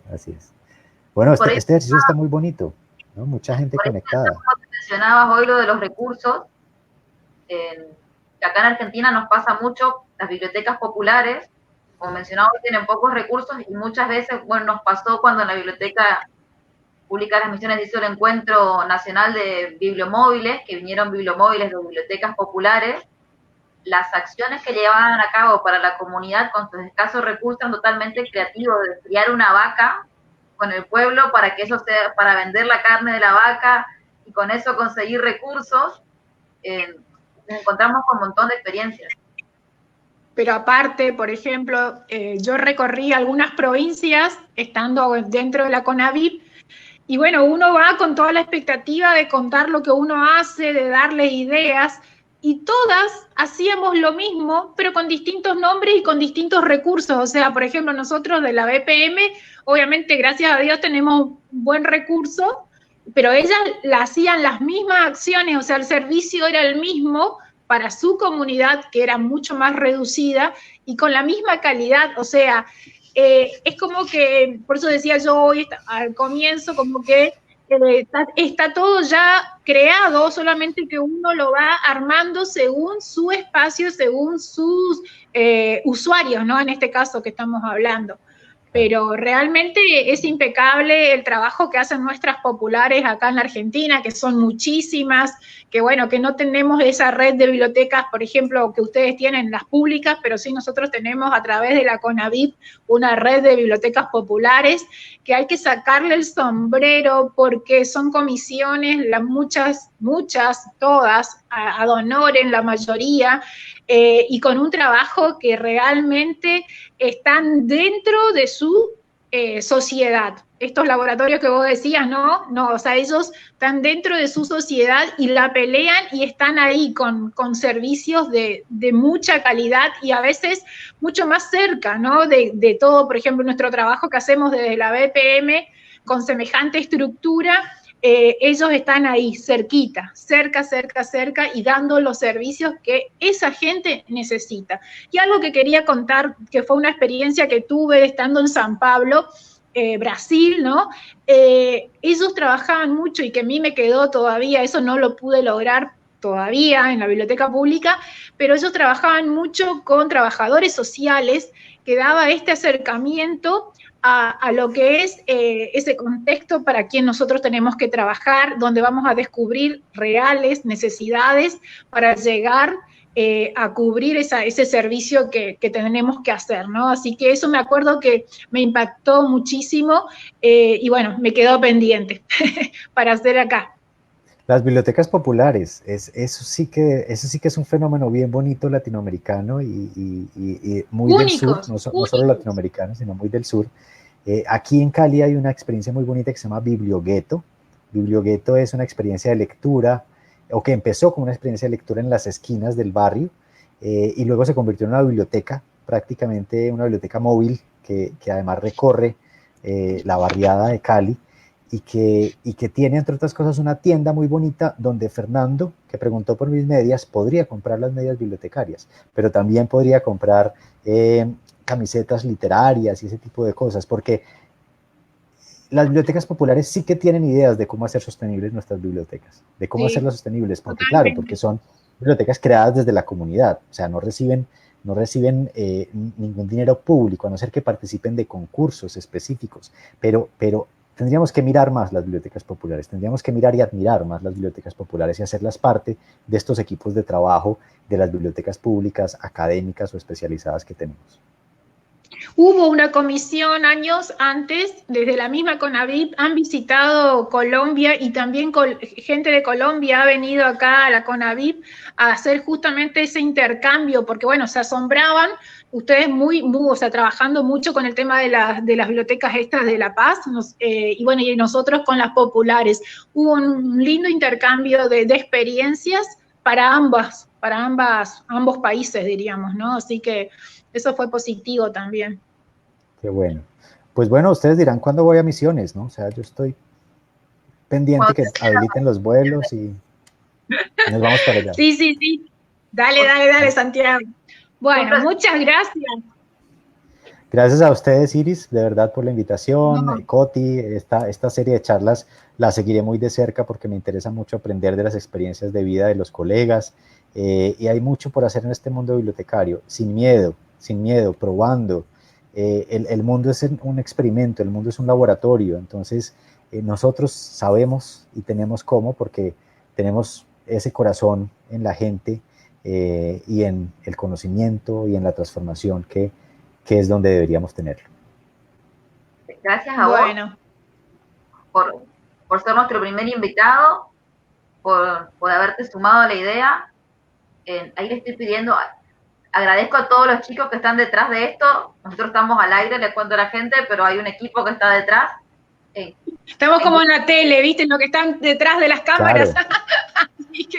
No, realmente esto, bueno, gracias Débora también por los contactos y bueno, y a todas las personas que yo no las estoy viendo, no las estoy leyendo, porque si no me voy, pero gracias a todos los que se han sumado, a los que han aportado, a los que han preguntado y bueno, a seguir, diríamos, sumándose en las próximas charlas. Y bueno, muchas gracias por todo lo que nos estás enseñando, Santiago, que bueno, voy a volver a mirar este video como para seguir anotando y viendo después, seguramente en alguna charla, a ver cómo podemos poner en valor, ¿no? Y en nuestra biblioteca pública aquí de la provincia de Misiones. Muchas gracias. Aprendiendo todos. Y gracias por poner el podcast de Infotecarios. Es una de las cosas que hacemos. Qué bueno que nos ayuden a divulgar, porque Infotecarios es una comunidad que tenemos ya hace bastante tiempo rodando y con esa idea que del aprendizaje constante y de aprender juntos. Entonces, pues los invitamos al podcast cada sábado, normalmente a las 14 horas Argentina, es a nuestras 12 horas Colombia, así que por ahí nos seguimos viendo. Coti, Iris, muchas gracias. Gracias. Bueno, gracias. Chao, chao. Chao, chao. Besos. Chao, gracias a todos.